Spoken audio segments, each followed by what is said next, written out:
community's water supply for a long-term tailings storage. This problem will not go in a simple fix itself. Canada and Canadians have made billions of dollars from this resource.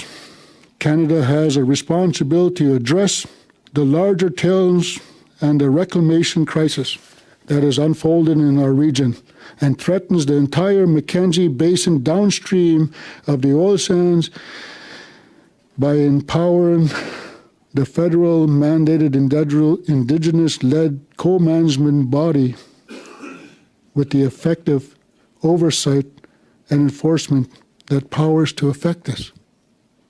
What we're asking for, Mr. Chairman, was that we are asking that we, First Nation communities that are going to be affected by major industrial components, that we are the AER, we are the regulators, that we should be sitting behind the table, not giving evidence about the damages and the effects that industry has to our communities. And why should it continue on today in the 20th century? What mandate do you have? Because what you have is affecting our people downstream, and it's going to continue to affect them. I'll leave it at that, Mr. Chairman. Thank you. We'll go now to Mr. Grigar. Thank you, sir, and thank you, Chief Adam. I'm here today to speak on behalf of Fort McMurray 468 First Nation. Neil Cheecham was in attendance, but he's unable to attend today. So I have the honor to speak on behalf of him and the community's members. Today is a day we all thought would never happen, but more importantly, the errors in disclosure, reporting to the DFO and the Indigenous communities was disappointing. To this day, we are still waiting for a scope of work to get approved to review technical documents from Imperial and even request to Imperial to review more documents or water qualities have been delayed or postponed, or the details that have been provided has been very limited. And this obviously creates distrust with the communities and obviously with the community members. We live in a rural-based society, and I will repeat this again. We live in a rural-based society. However, the recent incident at Imperial Oil's Kearl plant has shown that the oil sand operators, regulatory bodies, and governments continue to behave inappropriately and value self-interest groups versus trust and transparency. Therefore, today we seek to express the growing request that regulations and policies in remediation, environmental protection, and restoration needs to be grounded in the protection and continuance of inherent Aboriginal and treaty rights in the area. Fort McMurray 468 First Nation is a treaty rights-bearing Indigenous community based in Fort McMurray. In 2021, Canada's United Nations Declaration on Rights of Indigenous Peoples Act received royal assent and came into force. This is very important to the communities in this area because this allows them the ability to practice their treaty rights on this land when the oil sand operators wrap up their operations. This legislation provides a roadmap for the Government of Canada and Indigenous peoples to work together to implement the UN Declaration based on lasting reconciliation, healing, and cooperative relations. Critical to exercising our rights is the use of the region's extensive waterways, including, and most importantly, the Athabasca River watershed. With that in mind, there is a growing concern with the tailing ponds that contain process-affected water and industrial wastewater. that is currently estimated at 1.7 trillion liters and covering 225 square kilometers. And the increasing risk of seepage will have a detrimental impact to wildlife, traditional fish source, and drinking water. Tailing ponds and seepage issues are difficult to reclaim and create a growing concern about environmental impacts and impacts to human health, treaty rights, and culture. To reiterate Chief Adams' comments is the Indigenous communities have been suffering increasing rates of cancer in that area. And we've all assumed that these ponds have been leaking, and today is the first example where there's evidence of these tailings water escaping outside of their site. This increase in risk in cancer, everybody brushes it off as Indigenous communities smoke, they drink, they live an unhealthy lifestyle. And I think it's important to understand that there might be other reasons to the increasing risk to the Indigenous communities in that area. The recent incident at Imperial Oil's Kearl plant and the ensuing environmental protection order highlights the serious regulatory and management deficiencies, the lack of regulatory oversight and decisive action regarding the incident, coupled with an absence of early communication, meant that communities like Fort McMurray 468 First Nation and all the other communities in that area were potentially exposed to acute and chronic human health risks through multiple pathways, surface and potentially groundwater. Now, there's evidence to say it was winter and the wildlife wasn't prevalent and they're all asleep, and drinking from frozen rivers or tributaries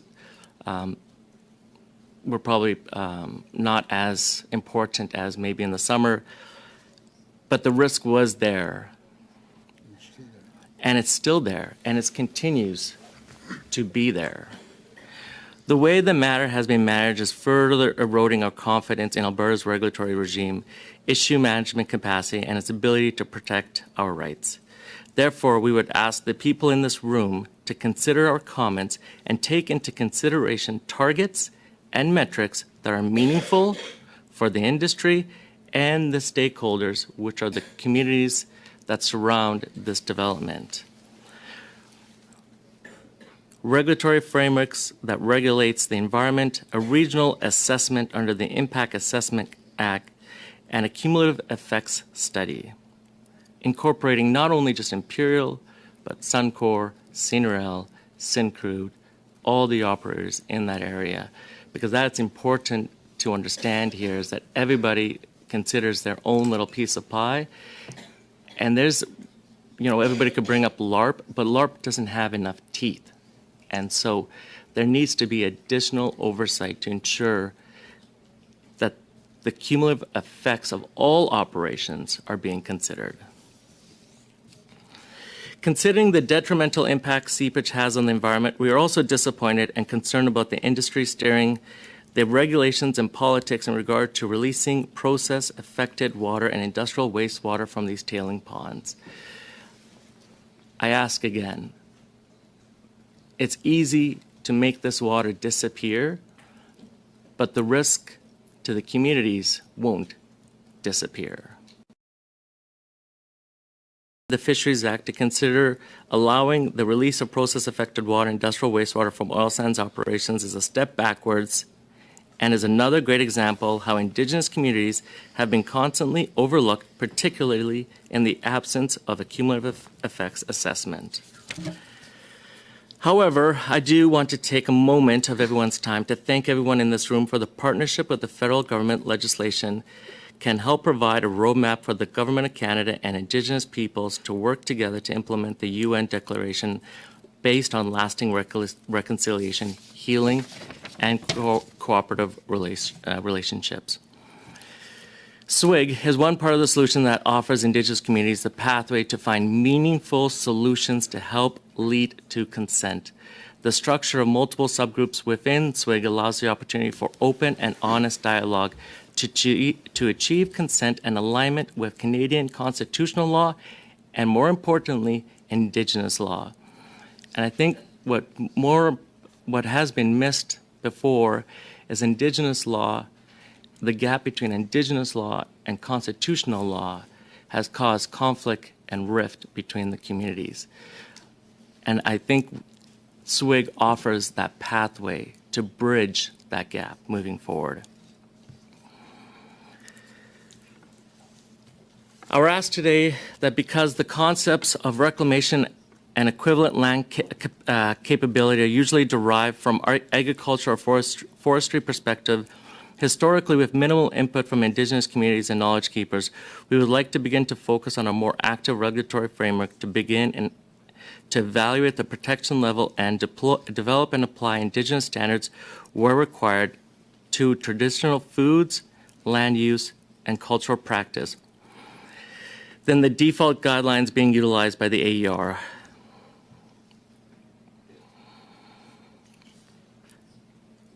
The Government of Canada regulations and policies are required to support remediation and restoration that allow Indigenous communities can exercise their treaty and Aboriginal rights.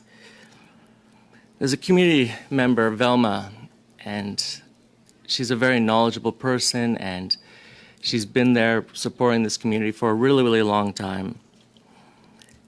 And her saying is, we didn't do this to ourselves. We had this done to us. This problem is not going away, and an active regulatory process can help achieve meaningful results in this area. Thank you. Thank you very much, Mr. Grigar. We go now to Chief Takaro. Takaro, I apologize. That's the Italian in me. That's makes me pronounce it that way, I guess. Please go ahead, Chief.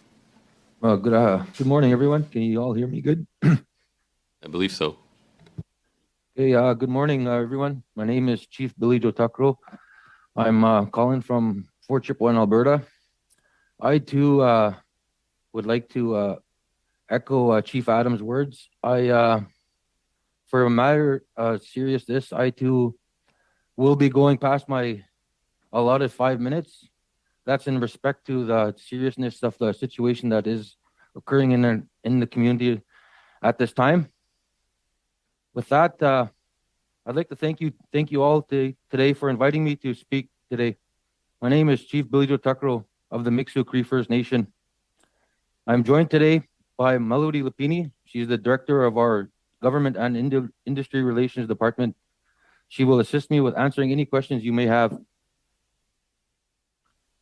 First of all, we would like to take this opportunity to express our frustration and critical concerns regarding the Imperial Oil Kearl Sands Project's tailings leak of toxic substances into our environment and how that has been poorly handled. Why we say that is because we as the community, as Chief Adam had mentioned as well, we were notified only almost 10 months later, and that is totally unacceptable. For that, I too, as the chief of the Mixu Cree First Nation, should have been notified as soon as it occurred. But it's important that you keep the Kearl crisis in context, and that context is the constant lack of necessary federal protections of our environment, rights, and health in the face of what is now 1.4 trillion liters of liquid waste located near rivers, wetlands, lakes, and groundwater that flows downstream to our community and ultimately the Arctic. Try writing down that number. That's 1,400,000,000,000 liters. That is a lot of zeros. First, a bit of background. The Mixu Cree First Nation is the largest Treaty 8 First Nation in the oil sands region.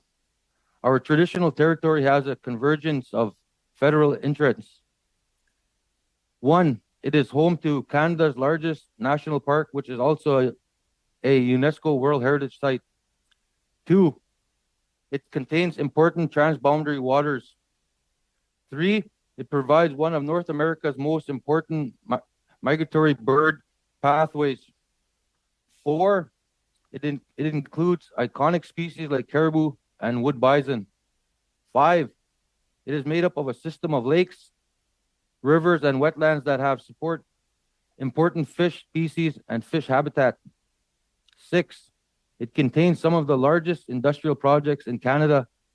These projects produce huge amounts of greenhouse gases and all manner of contaminants, including some that are or should be regulated under SEPA 1988. When Mikisew signed Treaty 8 in 1899, we committed to a partnership with the Crown. We agreed to work in partnership around our land and resources with Canada, and the Crown agreed not to interfere with our ability to exercise our treaty rights, and agreed to make sure we have the land and waters we need to maintain our way of life. Those are the rights that are to be protected under Section 35 of the Constitution Act 1982. Committee members, we are here today to tell you that the promises the Crown made to us are not being met, and the Parliament and the federal government must do more. I too must ask of the elder that was mentioned by Chief Adam, and today is going to be it's going to be a very emotional day for the family and for the First Nation of the Mikisew Cree.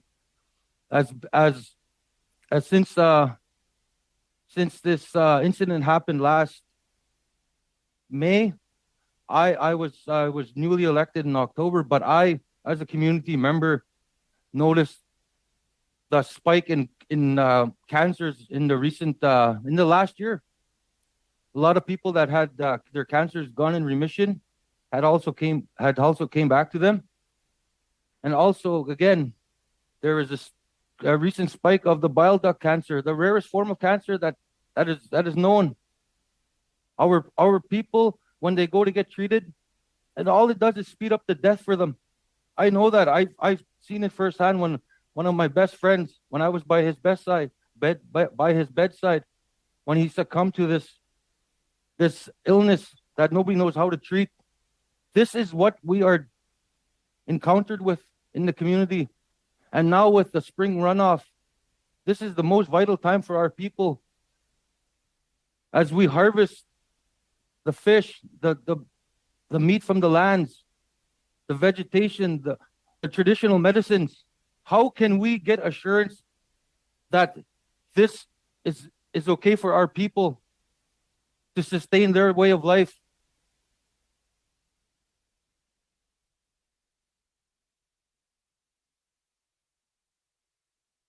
The Kearl crisis shows these failures on multiple fronts, and we fear that Kearl is just the tip of the iceberg, and we are bracing for even more catastrophic events unless there are real reforms. And from that, I say that this is not only a Kearl issue. This is all industry that have tailings ponds. We are putting you on notice today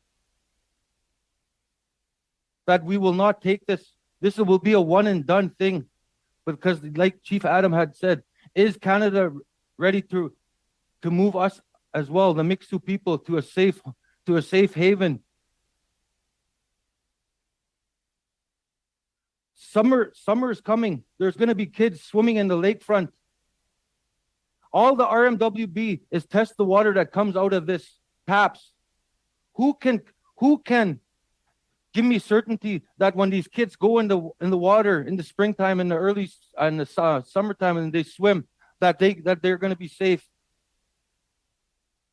That's what we want as the community. One of the clearest lessons from this crisis at Kearl is it has reconfirmed that the AER is a captured regulator that is simply not trusted partner in protecting federal interests in our community.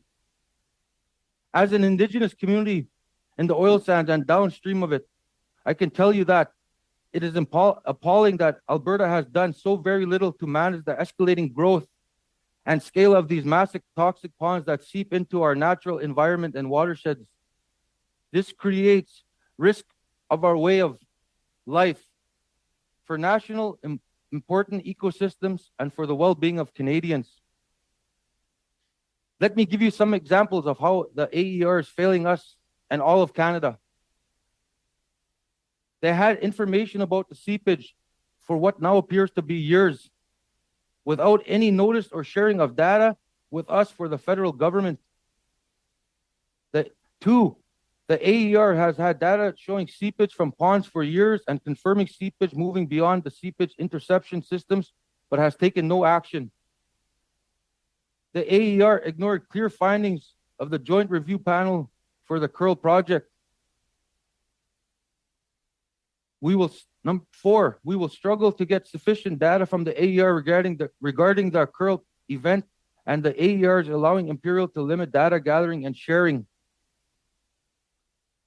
The federal government's response has been better.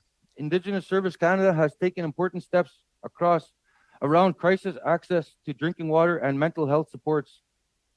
And the Environment Minister has listened to us to try to build path forward that recognizes us as real partners. But the Kearl crisis shows that Canada's regulatory system is not a blameless either.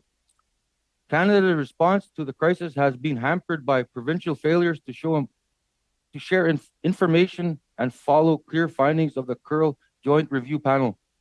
Why is that?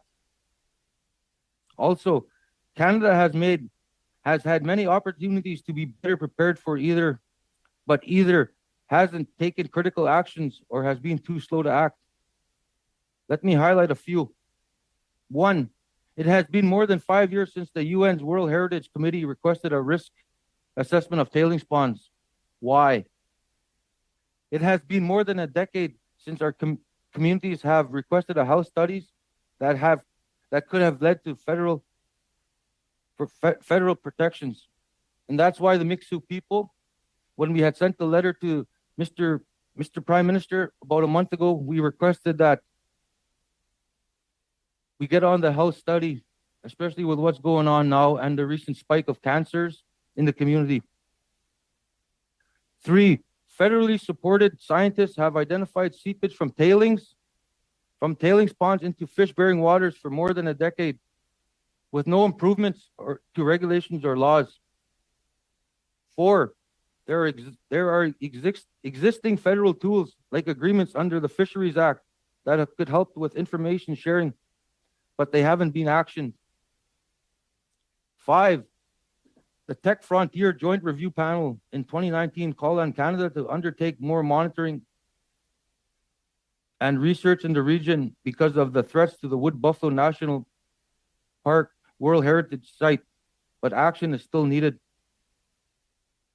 Committee members, as you investigate the many failures around the Kearl crisis, it is important that you not lose sight of the human cost here. Most if not all, the Mi'kmaq Cree subsist a good portion of our time occupying and exercising our treaty rights on the land, including the land being impacted by Imperial oil and the numerous tailings ponds littered along the Athabasca River. My members are scared. We have people who are scared to drink their water, and we aren't even sure of how long our supply of drinking water is going to last in Fort Chip. People are stressed out. They are worried about their health. You've probably heard about all the rare cancers in Fort Chip. That's where people's minds go when something like this happens. And there's the impacts to our way of life. We've been living off these lands and water generation for generations in Fort Chip. We still eat lots of traditional foods. We need to trust our land and water to fish and hunt. We need that certainty. The situation has broken that. It is important for all of you to understand that we are significantly impacted by this issue. Our interests are both immediate and long-term. The alarming issue of leaking tailings ponds is of serious concern to the Mi'kmaq people because the governments aren't doing their part to protect our rights and our environment. Committee members, we wish to ensure the integrity and health of our environment and people is protected. And that means protecting the fish-bearing waters in the oil sands. It means protecting our river systems.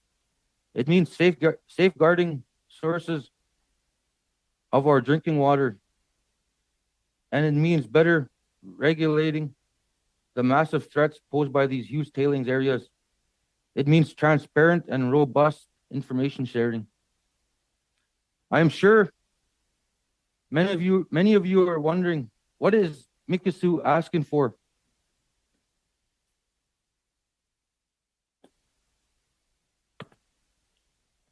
We are simply asking for certainty.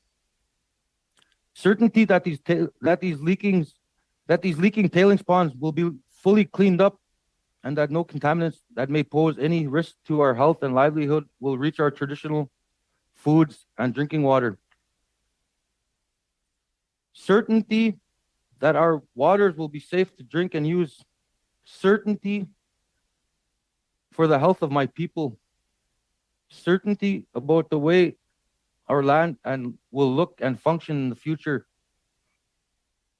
Certainty that we will be able to continue our way of life on the land, that our rights be protected as they were promised to us in 1899. This all can only happen if Canada takes real steps to ensure our community is a part of a process in overseeing this urgent situation, as well involved in the way oil sands development will continue in our region. And it can only happen if these starts to be real accountability and transparency around this situation and all the tailings ponds. Thank you, committee members. Thank you, Chief Bucaro. Because of the seriousness of the issue, we extended our meeting an extra half hour today, so we have a 2.5-hour meeting instead of a 2-hour meeting. And we have a panel coming in at 12:15. So we'll go to one round of questioning, 6 minutes, starting with Mr. Deltel. I believe you'll be sharing with Ms. Goodrich. Madam, gentlemen, thank you so much for your important testimonies. Chief Adam, you talk about restoring the basic trust. You're right. And this is why all of us are here. And this is why all of us around this table ask for this committee. This is our duty, our responsibility to go deep in this problem. Nous devons nous assurer que ce très We need to ensure that this very serious incident does not occur again, and above all, that we understand why it happened and how people who lived through it were affected by this incident. And that is why, Mr. Chair, I would like to give the floor to the MP from the place where this happened, the MP for Fort McMurray. Yes, thank you, and thank you, Mr. Deltel. So I think to start out, you guys are the first witnesses we're hearing in this study. We'll be hearing from Imperial on Thursday. I was wondering if you could let us know, when was the first time Imperial reached out to you, and what was the content of that communication? Perhaps start with you, Chief Adam. Kearl never reached out to ACFN. It was former chief of the Mackay First Nation, Chief Malgranja, at the time, notified me on February 24th and told me that, did you hear of the Kearl Lake incidents where they're leaking tailings ponds into the Firebag River? I said, no. And he said, well, you better get on it. How come nobody notified you? I said, I wasn't aware of this. And this was 10:30 at night. What year? 2023. Okay. February 24th, 2023 is when he called me. When I initiated the action about what was going on, I initiated to my team on the that same night. The text message went out. By next day on the 25th, all hell broke loose because of what had happened. And that's very concerning. So what engagement has Imperial undertaken since this incident has become public? What Imperial did for ACFN was that they allowed myself and my 3 staff members to go into site and to do a site visit. When we went into the site and we looked at what was going on, it appeared to myself as an individual, and I could contest to this because I still have the videos in my phone. It occurred to me that not only in one area that the tailings pond was leaking, but it was leaking in several areas. Because you have 3 different incidents in 3 different areas where seepage is coming through. And just perhaps to Chief Tuckaroo, when did Imperial first reach out to you, or did they?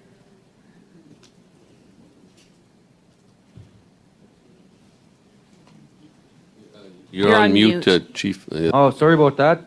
Sorry about that, Leila. It would have been around the same time as Chief Adam. You got to remember too, I just became the chief in October, and then until February, I had no knowledge of what transpired before that until we were notified in February as well. Thank you. And did you also hear from Chief Granjam, or did you hear from Imperial directly? No, I did not hear from Chief Granjam. From what I heard was we didn't hear from Imperial right away, so it was more or less from the word of mouth from the street. So that's why I got my JR team to question. No, I appreciate that. I think it's important to make sure that we have these facts on the record, because it is critical as we're going forward that we have that information. And I believe you guys all have impact benefit agreements in place with Imperial. Is there anyone perhaps that can talk to how that communication is supposed to look like as part of the impact benefit agreement? When it comes to impact benefit agreements, in our impact agreement, Imperial was supposed to notify us of everything that happens on their site, and that goes for every oil sands operators out there too as well. For some reason, this had a breach, and they breached their own agreement. We, as the First Nation from the Athabasca Chippewa First Nation, we always uphold our side of the agreement and not talk bad about the oil sands operators. We gave you guys the trust that was required for them to operate in our region. To withhold information for 10 months and for how many years is absurd and appalling. Why do you continue to lie to us for? What have we done in regards to Canada that we lied to everybody? We never did anything to anybody. All we want here is to be told the truth in regards to what goes on in our region.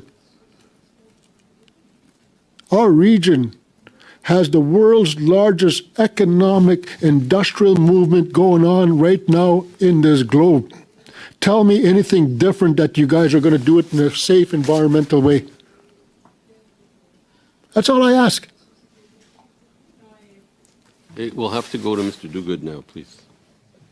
Well, thank you, Mr. Chair, and I want to thank Chief Adam, Chief Tuckaroo, and Mr. Grijar for their very powerful testimony today, and for highlighting the major breach of trust that has occurred, not only to you but to other downstream communities. And to Chief Adam, I'll start with Chief Adam, and we wish your father-in-law all the best, and that he recovers his health. But to my understanding is that there are 31 Dene and 6 Inuvialuit communities who are downstream from the Kearl site, a number of Métis communities as well.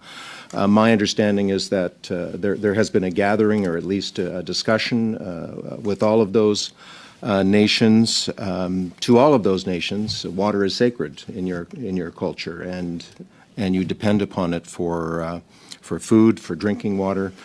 Could you perhaps amplify on just the mental health impacts, the psychological impacts, the worry that this is causing to all of those communities based on your recent meetings? Yes, when it comes to these issues in regards to safe consumption of food and water, after being notified about the spill from Kearl Lake and being told and finding out that it was all true, I went back home to Fort Chip. I had to turn that tap on to cook my food. I drink 2 cups of coffee every morning. Where did that water come from? And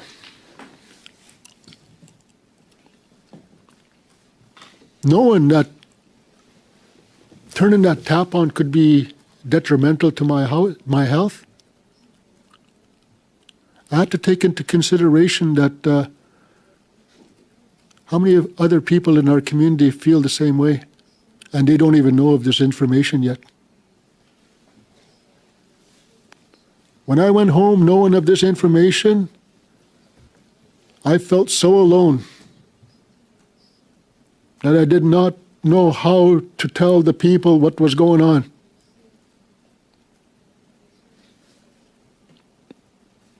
And yet,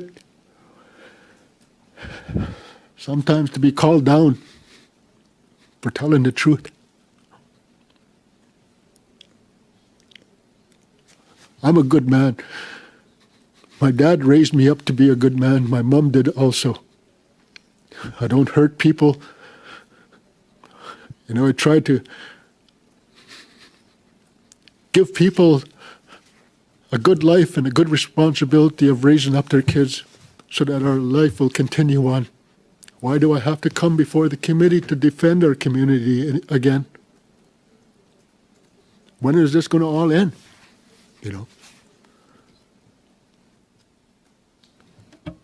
Thank you, Chief Adam. I think Mr. Grijar wants to end it. Yeah.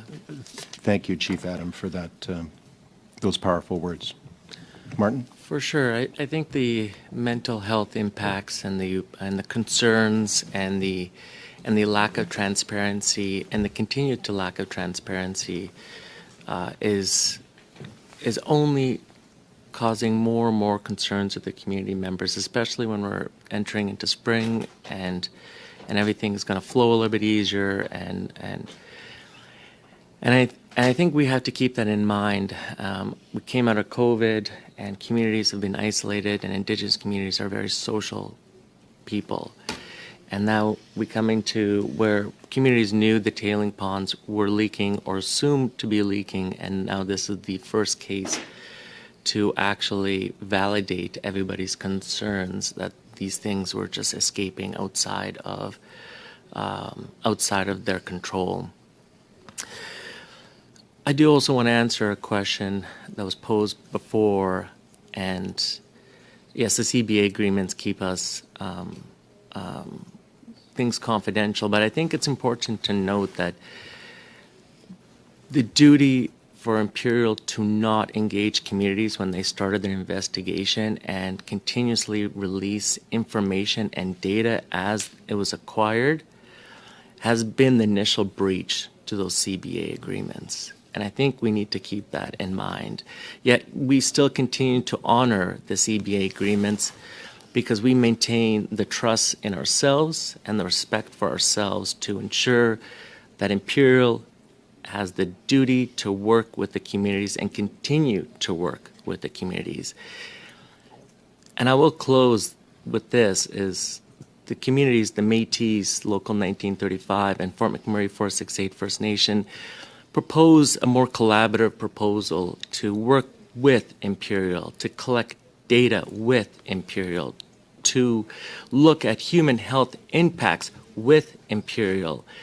With Imperial, with Imperial. And yet the response we got back was, this is too complicated. Please just give us a cost estimate for just the EPO review process, technical review process. And this is the fundamental break within the system where industry is self-regulated. And when you leave an industry self-regulated, you expect them to behave in a manner that upholds the values of Canadians. Thank you. Thank you. We'll go now, Madame Posey. Now, Madame Posey, you have the floor. Thank you, Mr. Chair. Is it okay? Can you hear me in French? Can you hear the interpretation? Some answers that are so important. So Chief asked me to say something from the youth perspective when you asked about mental health, and I think it's very important that we do communicate that way from the youth. And speaking from someone who grew up with industry, I was born and raised in the region, Fort McMurray region, and Fort Chip has a special place in my heart. My family's from Fort Chip. I go there every second week, every week, sometimes now with work. So as somebody that's just starting on my journey and starting in life, you question whether or not it's a safe place to bring up a family, somewhere that you can bring your children to go swimming, like Chief Tuckrow said. I swam at the lakefront. Is something going to happen to me because I grew up with industry? These are the mental health things and the questions that we're asking ourselves. And so thanks to Chief for helping me say that today. But it's very important to say that people my age and people that are younger than me are growing up in this, and either they're going to become so jaded that they're not going to look out for themselves anymore, or they're going to be becoming more and more active in this process. So we should start moving on it. Okay, thank you. Madame Posey. Madame Posey, you have the floor. Good morning, everyone. Thank you for joining us. Thank you for your testimony, which was very touching and moving.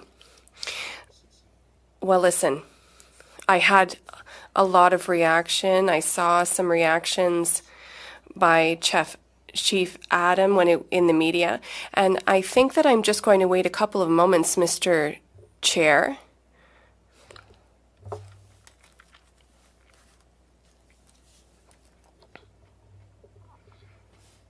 Your hand is up, Chief Tuckrow? Yes, it is.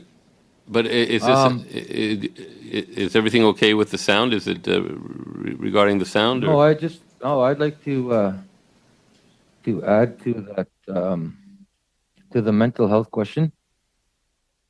First of all, the gentleman that did ask the question, he made reference to the Inuvialuit and the Dene and the Métis in the area. Correction with that, you got to also remember that there is the Mixtu Cree First Nation in this area from downstream. Thank you. Okay, as the chief in community, since the start of the year, we've probably have had 18 deaths in community. There is a crisis in the community. People are committing suicide.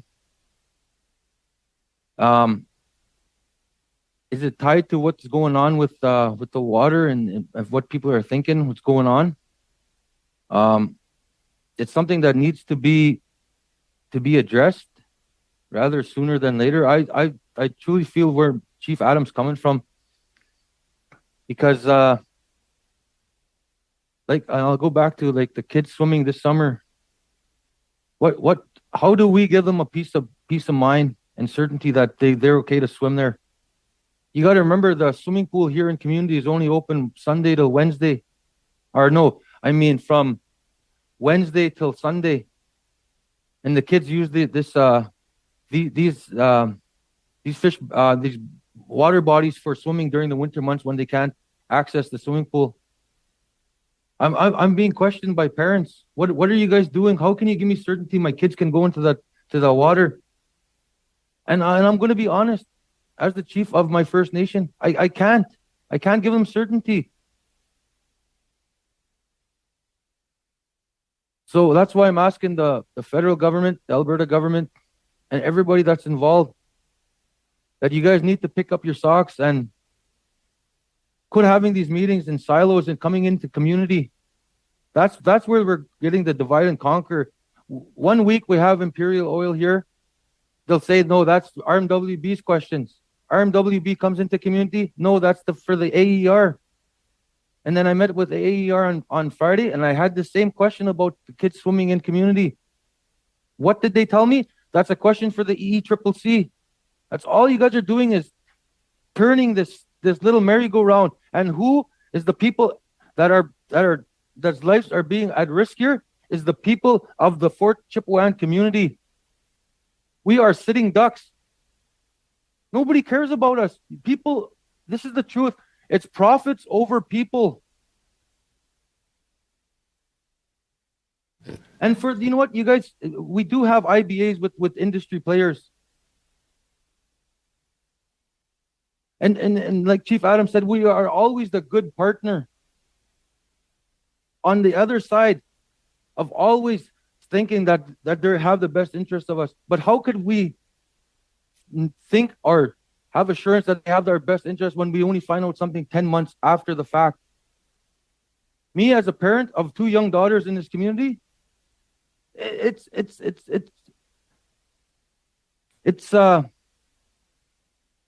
stressful. And like Chief Adam said, when he turned on that tap, it's the same thing I thought about a week ago when I was taking a shower. Am I okay? Imagine that, the undue mental stress, just because we want to do something that you guys have every right to do whatever you want in your healthy communities where you guys drink water. If this was in Ottawa right now, I guarantee there would be a crisis. When is Indigenous lives matter? I think you guys need to take a hard, serious look and think the time is now. Because if this ever happens and along the Athabasca River where one of the tailings ponds is actually situated, and if this goes, this will be the death of Mikisew people. And all for profits over people. Thank you. Thank you, Chief Kearl. Madame Posey. Madame Posey, yes. Thank you. Thank you to all of the witnesses for your testimony, which was very moving. And first of all, I would like to say that if you have documentation to provide us with, please don't hesitate. We will receive it and read it attentively. Chief Adam, I think that your calm is very remarkable. I've seen you on TV a few times, and what your community is subject to discrimination and a horrible situation involving threats to your health, and for not just 11 months, but many decades. Listen, we found that for a number of years, the government of Alberta and Health Canada filed a complaint against Dr. John O'Connor, a family doctor in your region, and what he was saying was that he denounced the high rate of cancers. 3 deaths from a very rare cancer that should not have been appearing at that rate in a town as small as Chipewyan, and he denounced that. And you also asked Health Canada a number of times for specific evaluations on the health of your communities, like an overall report card. Did you receive any sort of evaluation following that request? No, Madam, I did not receive any confirmation about what you asked in regards to the health issue.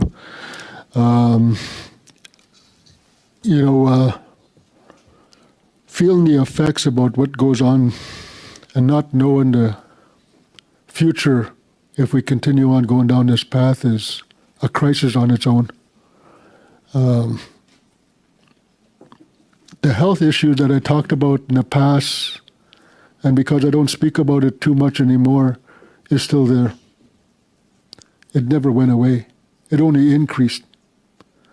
You heard Chief Tuckrow mention that one of his friends, had passed away in regards to the bioduct cancer. When you talk about Dr. John O'Connor, we were the First Nation that lobbied on behalf of Dr.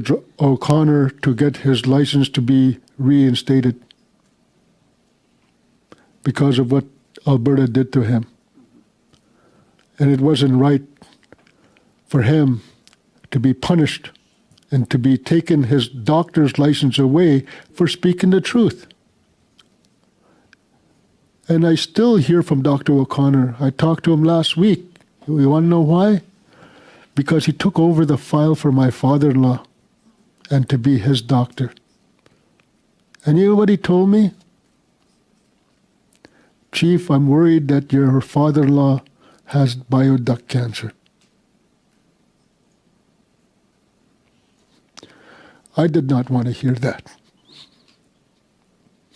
So what they're saying is true, and we feel the effects of it, because I'm trying to sit here before you, madam, and hold back the tears that are watering my eyes right now because of this issue.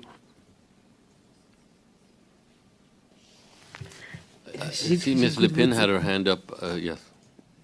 Ms. Lipin, did you want to say something? Yes, sorry. Go ahead, please. Just in regards to some of the work that I have done regarding the health, requesting a health study. We started requesting for a health study in 2003 at the joint review panel hearing for the CNRL, Horizon Mine, and the Shell Jack Pine Mine hearings. We've been advocating and requesting for health studies for over a decade. Just recently in the Tech Frontier hearing in 2019, we presented the federal government with a health study proposal. And Health Canada and other federal governments have that proposal and have sat on it since 2019. So this is not something that we have not been requesting and pushing through various regulatory proceedings that include the federal government and joint review panels. So there is a health proposal. We can give all of the requests and proposals on how to do a health study in the community. However, no action has been taken. Madame. Madame Posey, just a quick comment because I would like to move on to Ms. McPherson. I don't get my 6 minutes, well, nearly. Well, to follow up to Ms. Lipin, the health request is at the origin of the UNESCO request for Wood Buffalo Park. And thanks to her, UNESCO came and studied the park, where once again there's a lot of drinking water, and Indigenous communities are near the park, but it is dying. So I wanted to thank her for her water plan, which is very important. Drinking water, well, our bodies are 2/3 water, so it's obviously an essential service. And I wanted to ask her whether she is still in touch with people from UNESCO, and has there been a decision on that matter? Quickly, Ms. Lipin, if you could. Yeah, we launched the petition to UNESCO in 2014, calling on the federal government to take greater action on protecting Wood Buffalo National Park. We have hosted and co-hosted 2 reactive monitoring missions. The last one was last year. And they are close to finalizing the report with recommendations to the federal government. Wood Buffalo National Park will be on the World Heritage Committee meeting this year, and may decide to put Wood Buffalo National Park as a World Heritage Site listed as in danger. But the health concerns have been shared in our UNESCO petition, and we have expressed the concerns to the World Heritage Committee numerous times. However, again, not any action taken on the health matters, specifically protecting water quality, protecting traditional foods, protecting the flow of water into the delta. So there's numerous compounding issues, but this is has the attention of the World Heritage Committee, and they will be making a decision this year. Thank you. Ms. McPherson. Thank you, Mr. Chair. As an Albertan, I'm sickened by the testimony that I've heard today, and I'm so sorry that you had to come again and demand the rights that every other Canadian takes for granted. You have been betrayed by the AER. You've been betrayed by Imperial Oil. You have been betrayed by the Government of Canada and the Government of Alberta. And I'm so sorry that this has happened, that you have children that don't know if they can drink the water. I'm sickened. And Chief Adams, the fact that this isn't the first time, this is not the first time that you've had to come here. This is not the first time that you've been betrayed. So my question is for you. We are going to have representatives from the AER here. We are going to have representatives from Imperial Oil here. What would you like me to ask those representatives?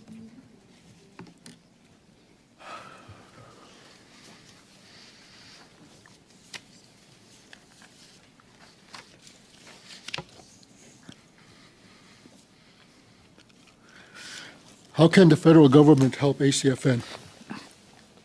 The federal government can push to have the tailings management framework in Alberta be overhauled. The Alberta government is not regulating industry as they say they are. Alberta's tailings management framework was deliberately placed under the Oil Sands Conservative Act to avoid the duty to consult for tailings management in Alberta oil sands.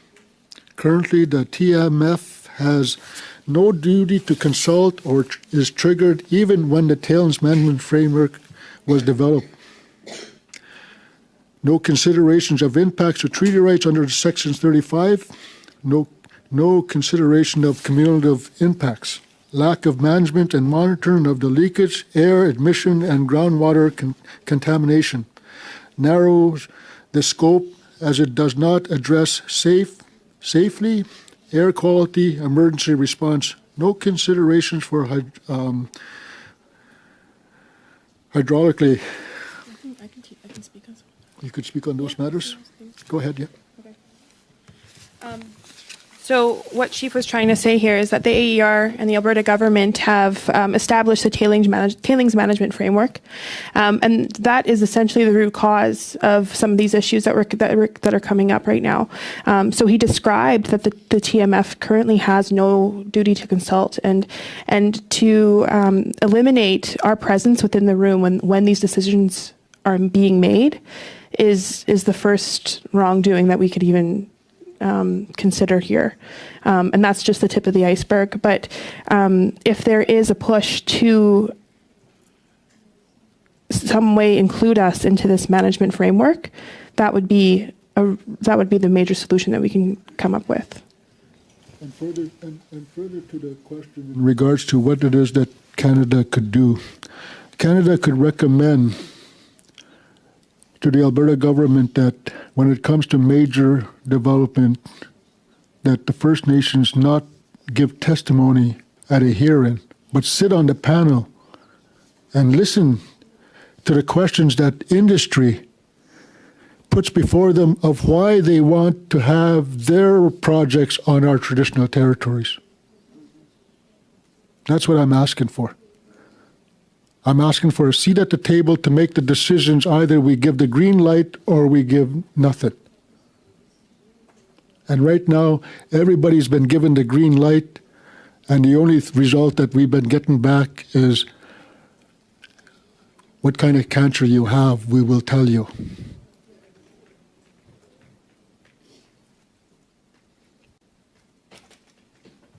I'm so sorry, Chief Adams. Martin. I'd like to add to that. I think we could ask questions to then have you pass those questions on to Imperial, but something tells me the lack of communication around this incident was a bit more orchestrated. And it won't be until a public interest investigation is conducted will that truth will come out.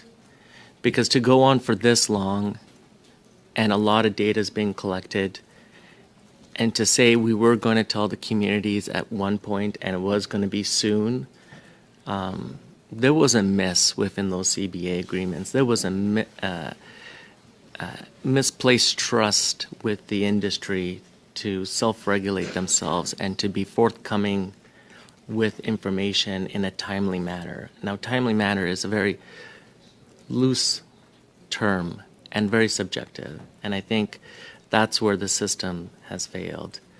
I think with the AER is proposing solutions to hide this water because there's so much of it, and to put them into these big, large pits and put water on it and wait for 1,000 years for these lakes to be real lakes. And this is all public knowledge, public information out there based on public reporting. And the ask based on all the communities have been, treat this water effectively so it does not continue to contaminate the environment, because this is continuous environmental discrimination in that area. And to say that we could release it into the Athabasca River and dilution is your solution, or we could put it in these pits and eventually they treat themselves, that's not an effective treatment option. To leave it and walk away and have it treat itself is not treatment. Thank you. Ms. Lepine has her hand up. Ms. Lepine, would you like to add to that? Yes, very important question, Heather. I think you need to ask the AER, what are they going to do to change? What are they going to do to stop these tailings ponds from leaking? We also can't ignore the fact that the AER regulates based on Alberta policies. What is the Alberta government doing in their update of their Lower Athabasca Regional Plan? What are they doing to do a tailings risk assessment, a tailings management framework to limit the growth and these tailings ponds from seeping? You can ask Imperial, why are they not responding to our information request, the sharing of data? We know that the release number one, that is the seepage that is going into the groundwater, is still happening today. It's been happening for years, and yet we do not have groundwater data. We do not have information to understand what PAH is. We do not have federal regulations to limit these PAHs, which are carcinogenic. So what is Imperial doing to stop the seepage? They were told in their application that where they were building the tailings ponds was not in a good location, the geotechnical information, and they have done nothing to mitigate. The AER allows for them to go on developing without mitigation and management responses to stop the leaking of these tailings ponds into our river system, into our food sources. So those are important questions to ask the AER and Imperial. Thank you. Chief Tukaro, the final word on this? I'd like to answer some of Heather's questions, or add to that, please. First of all, what we're asking for from MIXU is some certainty. One thing is the health study. We would really like the commitment from the federal government on that. And also a full review and assessment of all tailings ponds in the region. And as well, that if Canada can help the AER to regulate with guidelines for naphthenic acids, because right now the current guidelines that they use, there isn't really a guidelines. They set their own. And with that, we need to have it regulated better so our people can have adequate information that they can work with. And also with Imperial Oil, we need them to immediately provide information to make statements that no wildlife was harmed. Will they allow independent federal and MIXU monitors, wildlife cameras in their area? And also of the AER, we ask them for an assessment of cumulative impacts in the region. Thank you. Thank you very much, and thank you to all the witnesses for some very profound, disturbing, and moving testimony. I know I speak for the entire committee, Chief Adam, when I wish your father-in-law well and your family strength in dealing with this health crisis that is before you. We will break briefly to bring in the next panel. I've put in a request to see if it's possible to add an extra 15 minutes to the next segment. I'll have an answer hopefully shortly. Thank you, Chief Adam and Mr. Grigar and Ms. Davies Flett and others who have come here a long way. I know I've been up to Fort Chip in 2000. I know it's not there's no direct flight, and but it's beautiful territory, and we really enjoyed our time up there back in 2009. So thank you again, and I wish you only the best. And your input, your testimony will serve very well for the questioning of both Imperial Oil and the regulators. So thank you again for coming up. Today, Mr. Chairman, and thank everybody around. You know, Kali is a member of ACFN, and she works for our nation, and her testimony from the youth perspective gives you examples of that. They're very concerned in regards to what's going on in our community. You know, take everything down for consideration that we come here in regards to finding a solution to the problem that continues to happen today as we speak. Thank you. Thank you very much.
With us from the Fort McKay Métis Nation, Margaret Luker and Daniel Stuckless, who are online.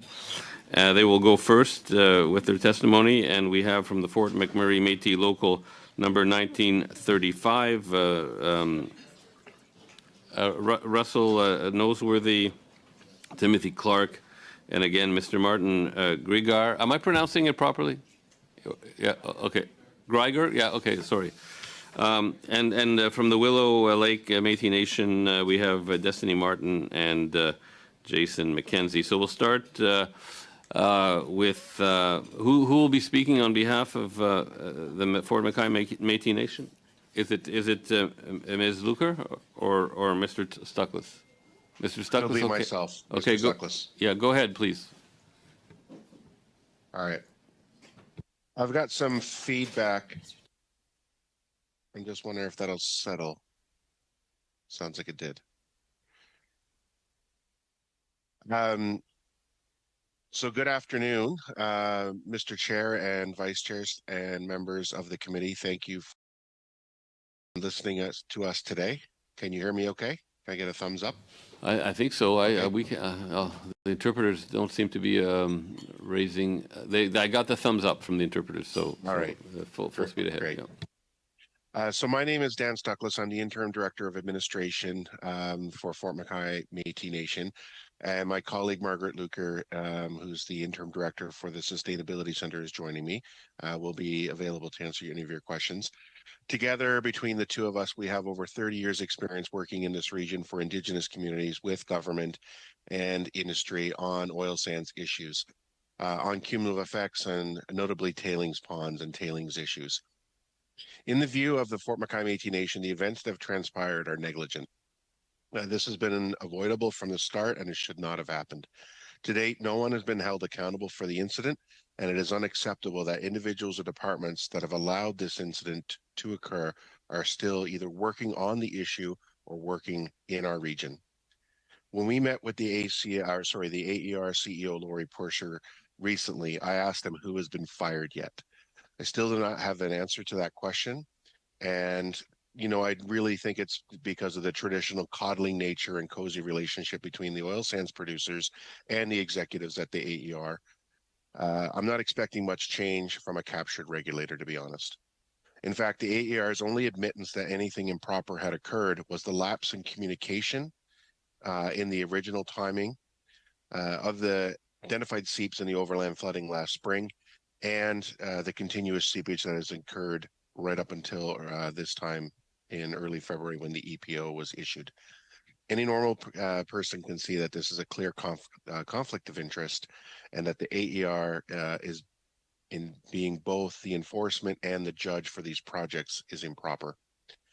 It's not until, if you're familiar with the AER, and you probably have heard a lot about them by now, it's not until you get mean letters number 1, 2, and 3 from them that you actually have to get a file started on a non-compliance if you're an operator.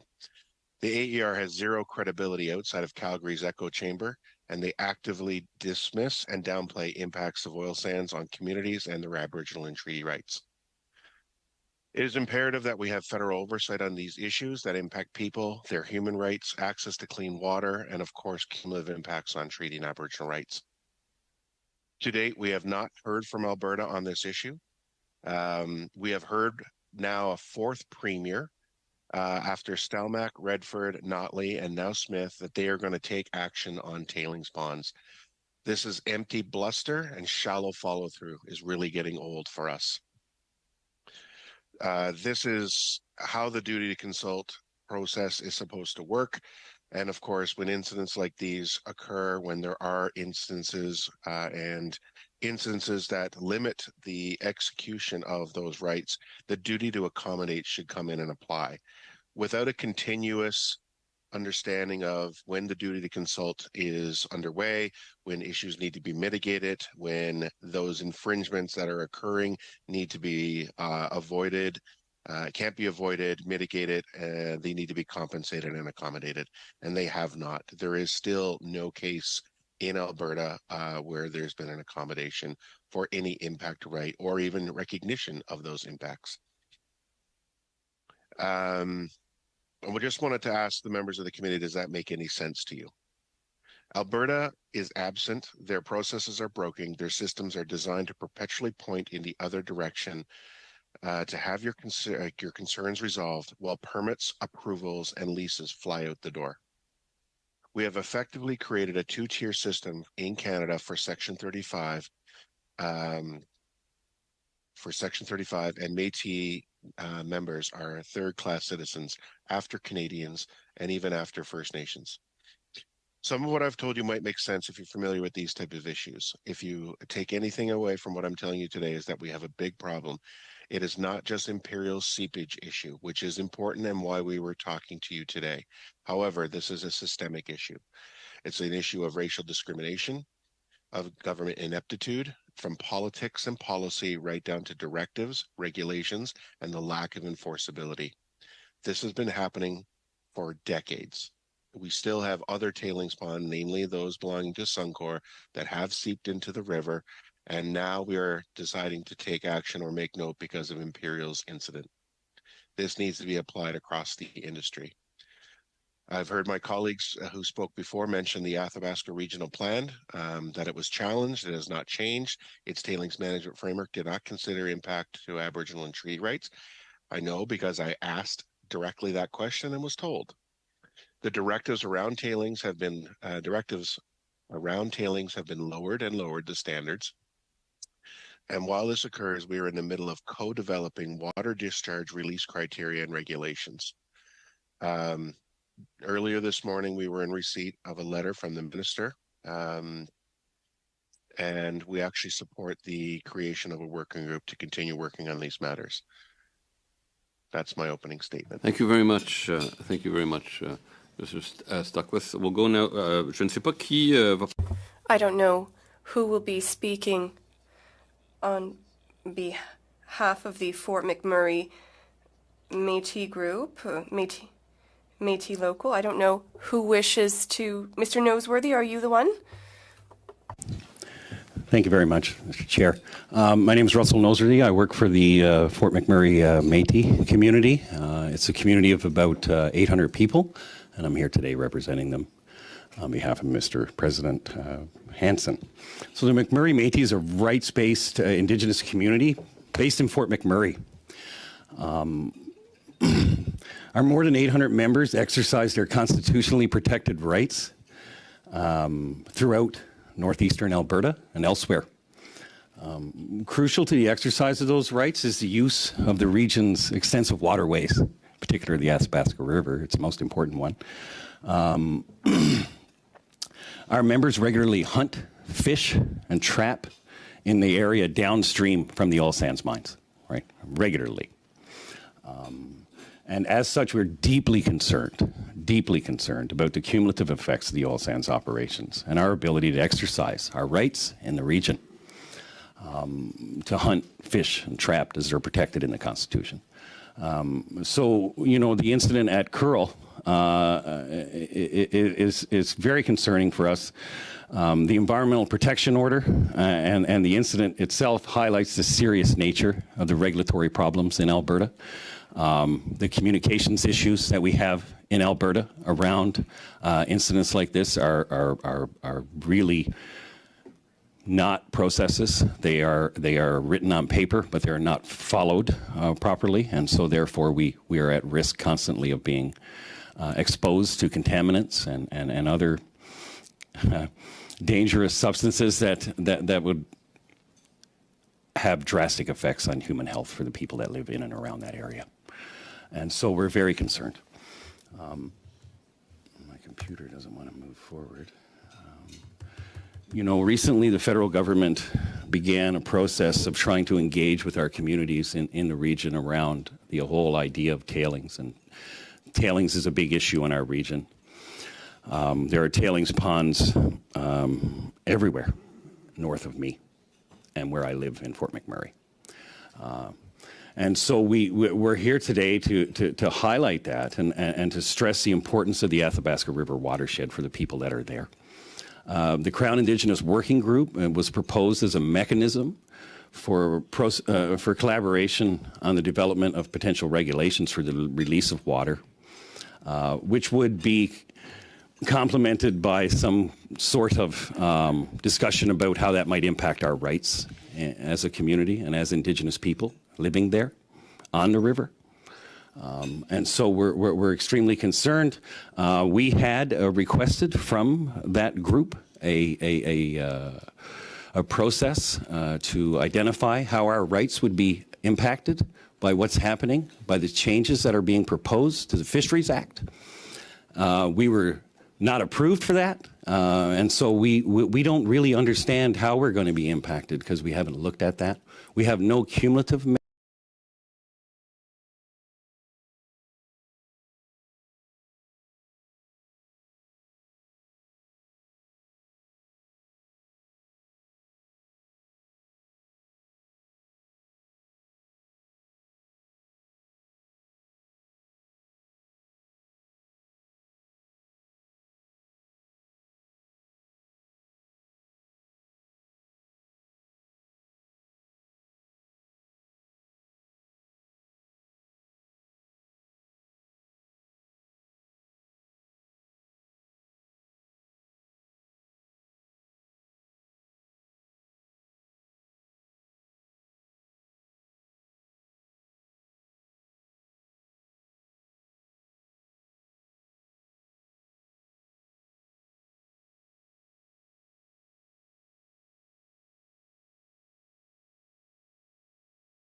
Lac La Biche to the south, and these connections continue today.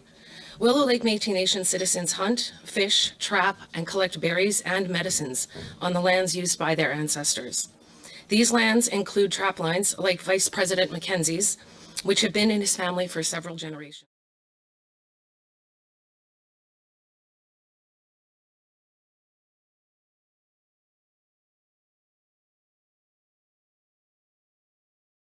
Citizens. The nation's administrative center is located in Anzac, Alberta, just south of Fort McMurray. The nation emerged during the fur trade era between the Athabasca and Clearwater rivers in what is now Alberta and Lac La Loche in Saskatchewan. Historically, Willow Lake was connected through kinship and economic ties to Fort Chipewyan and Lake Athabasca to the north and Lac La Biche to the south. And these connections continue today. Willow Lake Métis Nation citizens hunt, fish, trap, and collect berries and medicines on the lands used by their ancestors. These lands include trap lines like Vice President Mackenzie's, which have been in his family for several generations. Harvested resources are shared to provide for families and the community, and most citizens continue to consume traditional foods and use traditional medicines. Willow Lake Métis Nation, like other nations in the oil sands region, have experienced and continue to experience extensive impacts of oil and gas, forestry, and other developments. Willow Lake Métis Nation was first notified regarding the tailings ponds leaks by Imperial Oil Kearl Lake site by email from the Alberta Energy Regulator on February 7, 2023. We then met with the AER staff on March 8, 2023 to receive an update.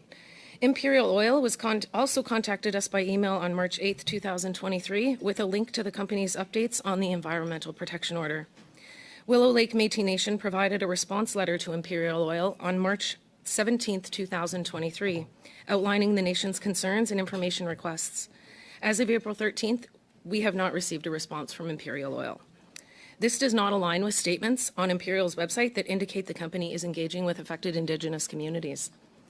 Willow Lake Métis Nation citizens harvest in areas upstream and downstream of the Kearl site and are very concerned about impacts of the leaks on water and other aquatic resources, plants, and wildlife.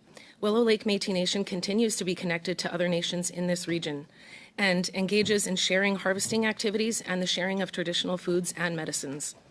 Certainty regarding the safety of traditionally harvested foods is critical to support land use, the sharing of harvested resources, and the continuation of rights and culture. Ongoing clarification and updates regarding the impacts of these spills on the environment and harvested plant and animal resources is required to support future land use. The leaks and the delayed notifications are deeply concerning to Willow Lake Métis Nation. Willow Lake Métis Nation is in a very vulnerable position right now as we are waiting for recognition of the nation's Section 35 rights through Alberta's credible assertion process and experiences inconsistent consultation from government and industry.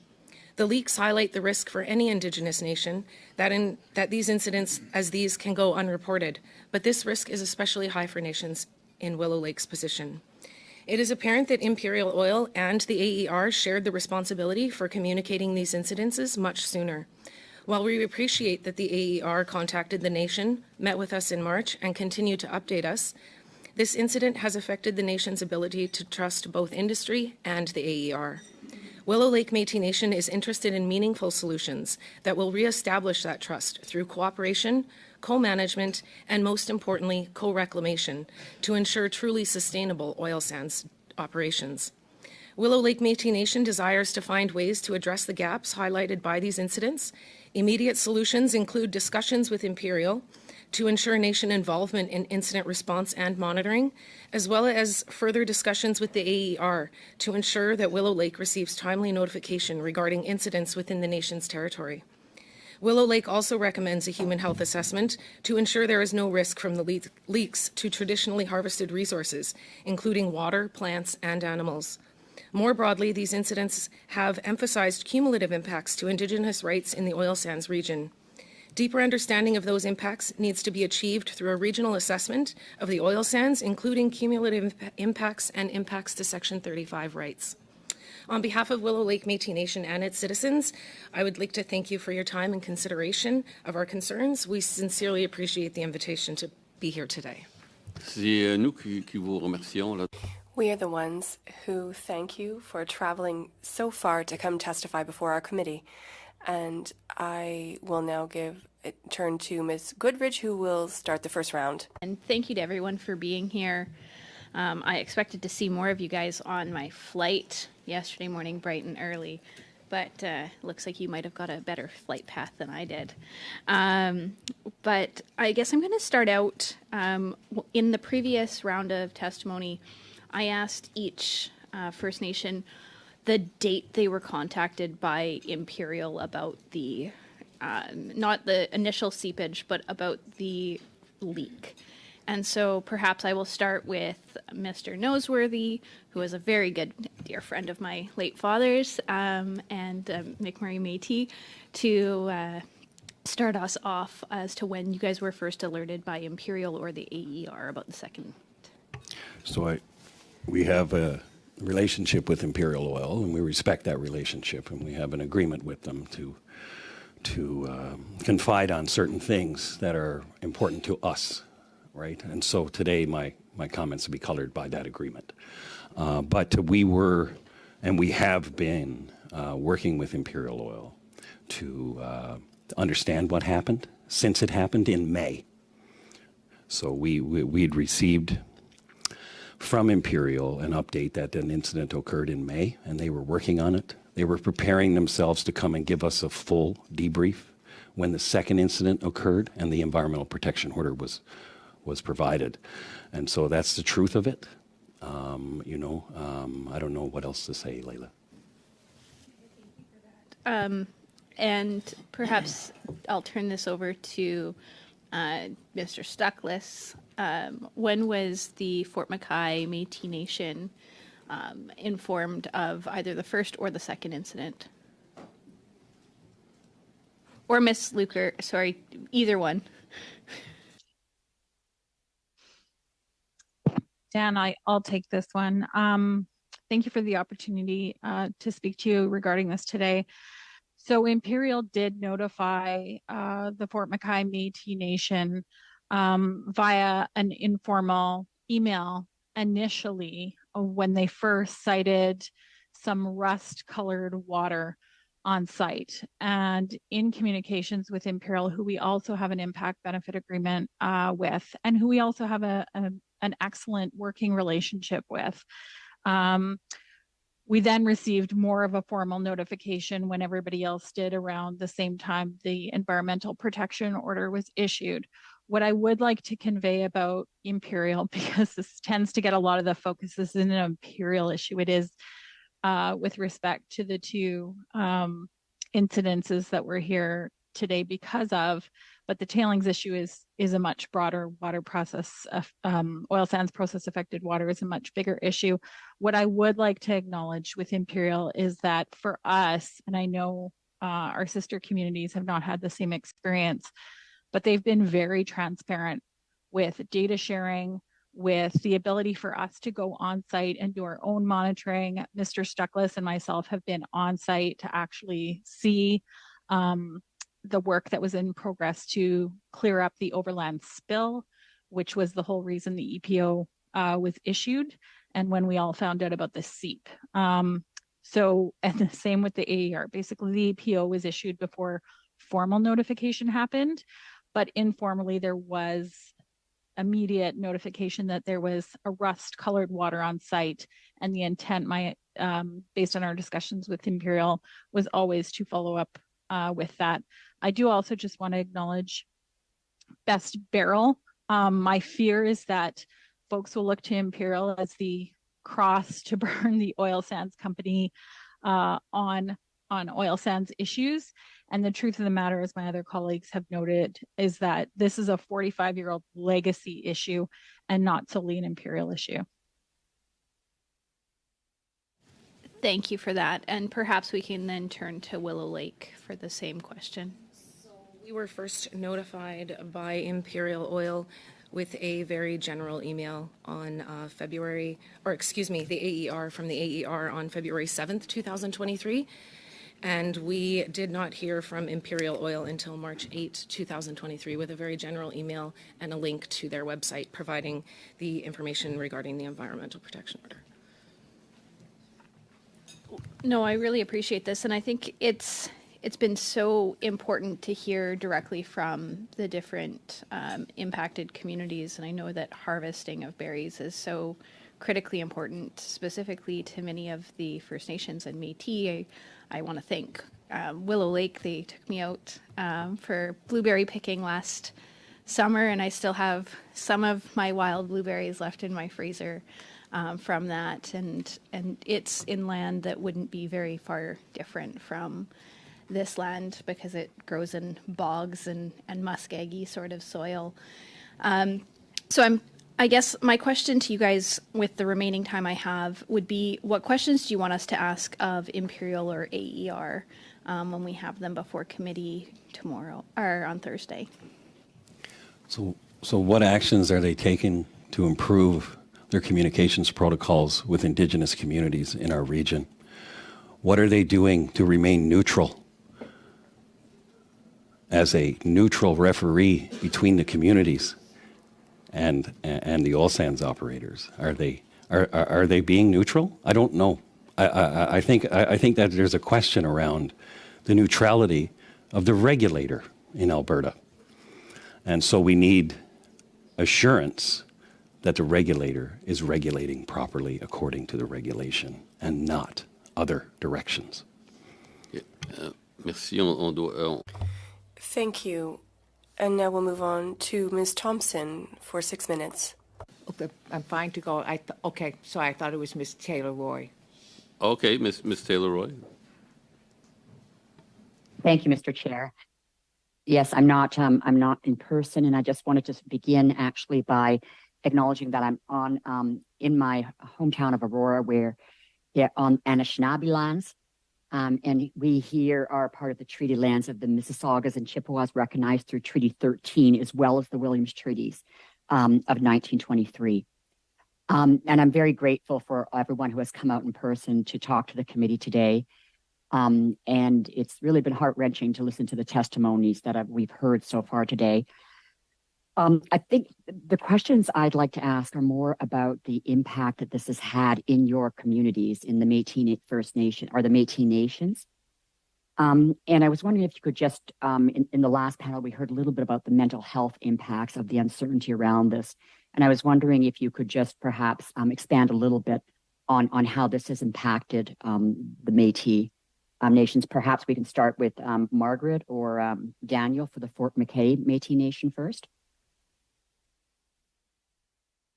Great, thank you for the question. I was lucky enough to hear some of my colleagues in the last session speak about this, so I won't repeat a lot of what they said. I will say that Fort McKay Métis Nation is ground zero for the oil sands, and that a rupture or tailings problem is first and foremost going to hit us long before it hits anybody else. It is a psychosocial issue that continues to play on the minds of people.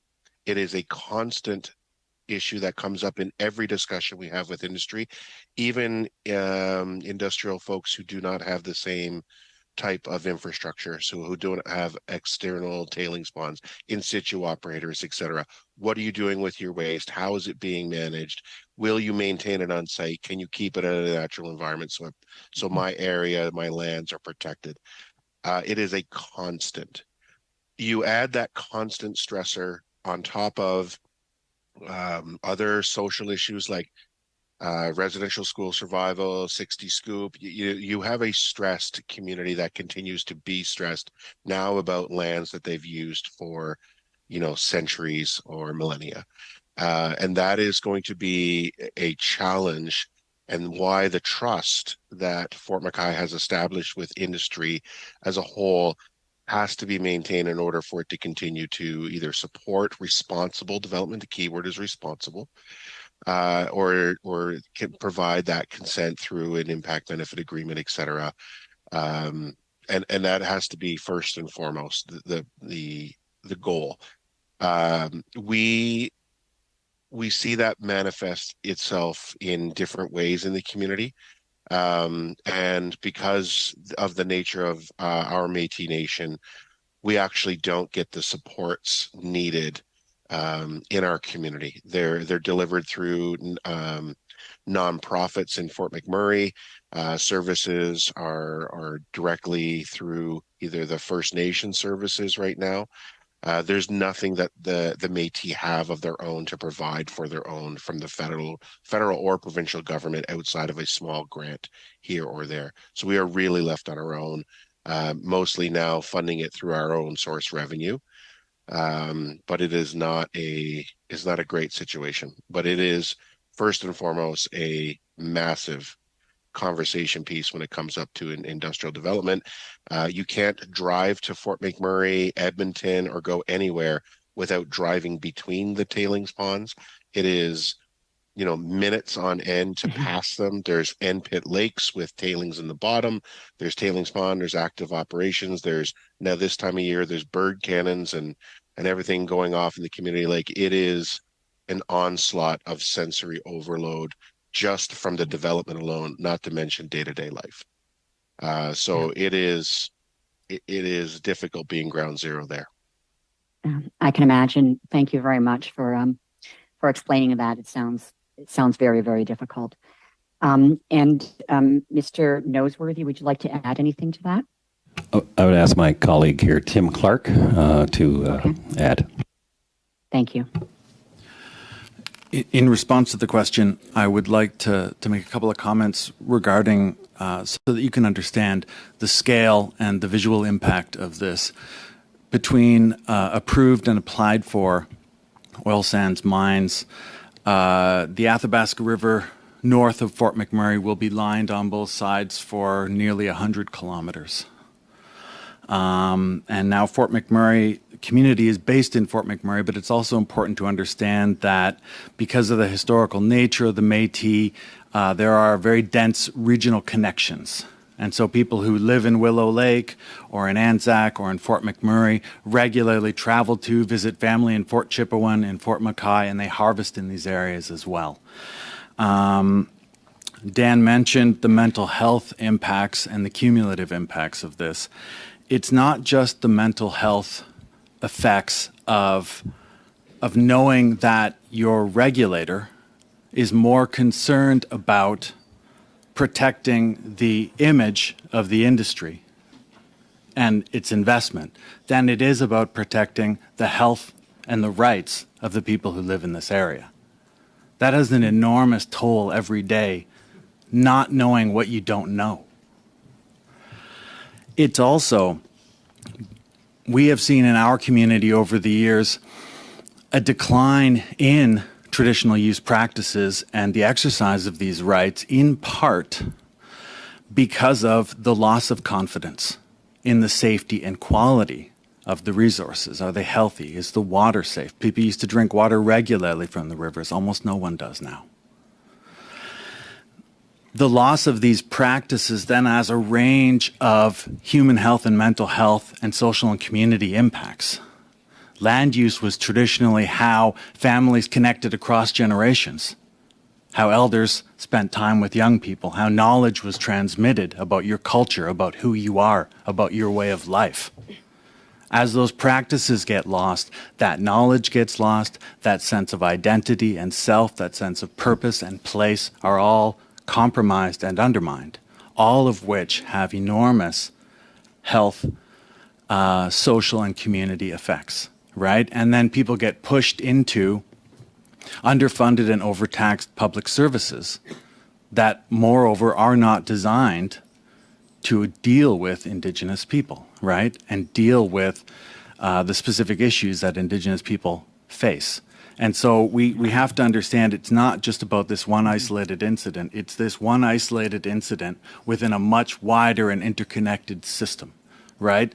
That is constantly undermining the rights and health and interests of the people who reside in this region, particularly the Indigenous people. Merci. Alors, Madame. Thank you. Madame Posé, you have the floor. Thank you very much to our witnesses for traveling here and also to the witnesses online for giving us your time. I would like to say you that at any time, if you have documents to share with the committee, please don't be shy. We can assure you that they will be read by us. I think my questions maybe are for Mr. Stuckless, and maybe you as well, Mr. Clark. During the pandemic, CAP made requests for the pandemic. It requested to not respect UNDRIP. It also asked to not inspect current oil operations. So my question is the following. Do you get the impression that the industry and Albertan authorities decided that that was the price to be paid for prosperity? À qui vous adressez la question? Who was the question for? Well, I wanted to start with either Ms. Locker or Mr. Stuckless. I'll jump in, Dan. So yes, we did see relaxation of monitoring requirements during COVID, and I do think it's twofold. I think there was a need to manage resources and people, and I think the Indigenous communities, I know we certainly made submission requests around that because we saw other ways to best address safety issues. I think it was very much a safety concern around keeping people safe while work moving. So there were definitely concerns, I think, for safety, but there was a significant question around the kinds of relaxations they were looking for, because folks who were going on site doing monitoring were individuals or organizations going out in small groups, whereas camps, which were a huge spreader for COVID, we didn't see a lot of requests or requirements around minimizing those. So, I mean, there were questions, I think, that were fairly asked. Fortunately, we saw some of those restrictions retracted very quickly, and I'll hand it over to Dan just in case I missed anything. Yeah, I'll just tie it back in with the oil sands monitoring program. And in addition to what Margaret had said about the on-site monitoring, the joint oil sands monitoring program, or the oil sands monitoring program, also was told to use its reserve fund, its underspend that had built up over the time to cover the first COVID year's spending. And I was a member of the committee during that time, which just seemed to be really underhanded to undermine the legitimacy and the funding while the world was experiencing economic turmoil because of the pandemic. It just seemed to be a convenient excuse to save money and not do work while prioritizing other work. Like Ms. Luker said, it seemed to apply in some cases, like where it was unsafe to go out in the bush and measure the size of blueberries, but it was completely okay to work in a fabrication site on site, building pipe racks or something like that. So it was just the inconsistency on how it was applied to the industry as a whole. I'd like to continue a bit along those lines by asking you, what about the violent flagrant violation of your rights under UNDRIP, the UN Declaration on the Rights of Indigenous Persons? Mr. Stuckles, you said earlier that you feel like you're a third-rate citizen as a Métis person. What do you think about the violation of your rights? So I just want to clarify, I'm actually not Métis myself, but work for the Métis community. And in our cases during the pandemic, whether it was the forest fire in Fort McMurray, you name it, having worked for both First Nation and the Métis, the departments in Indigenous Services Canada have assigned emergency personnel to First Nations when tragedy occurs, or when a storm or an event happens, even naturally, where there's communication between the first responders, the offices that are responsible for dealing with the emergency, and the nation. I'm sorry. I'm just going to jump in. We said that there was no communication, that First Nations people were asking to be consulted and weren't, that all of the collaboration proposals were rejected. So there's a real problem about the respect of your rights. So perhaps I would now turn to people here in the room. How do you process all of this? What's the next step on this file, given the flagrant lack of respect for your rights?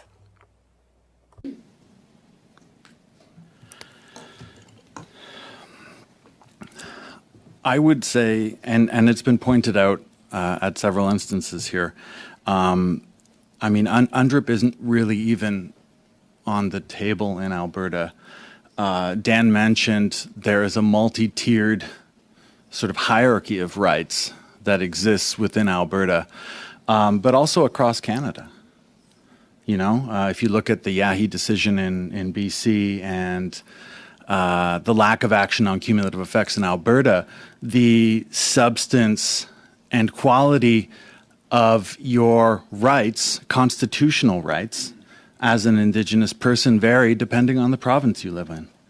And I don't think that is either the spirit or the letter of our Constitution. I can't imagine many of the rights that we all enjoy as Canadians varying so greatly depending on where we live or our ethnic background.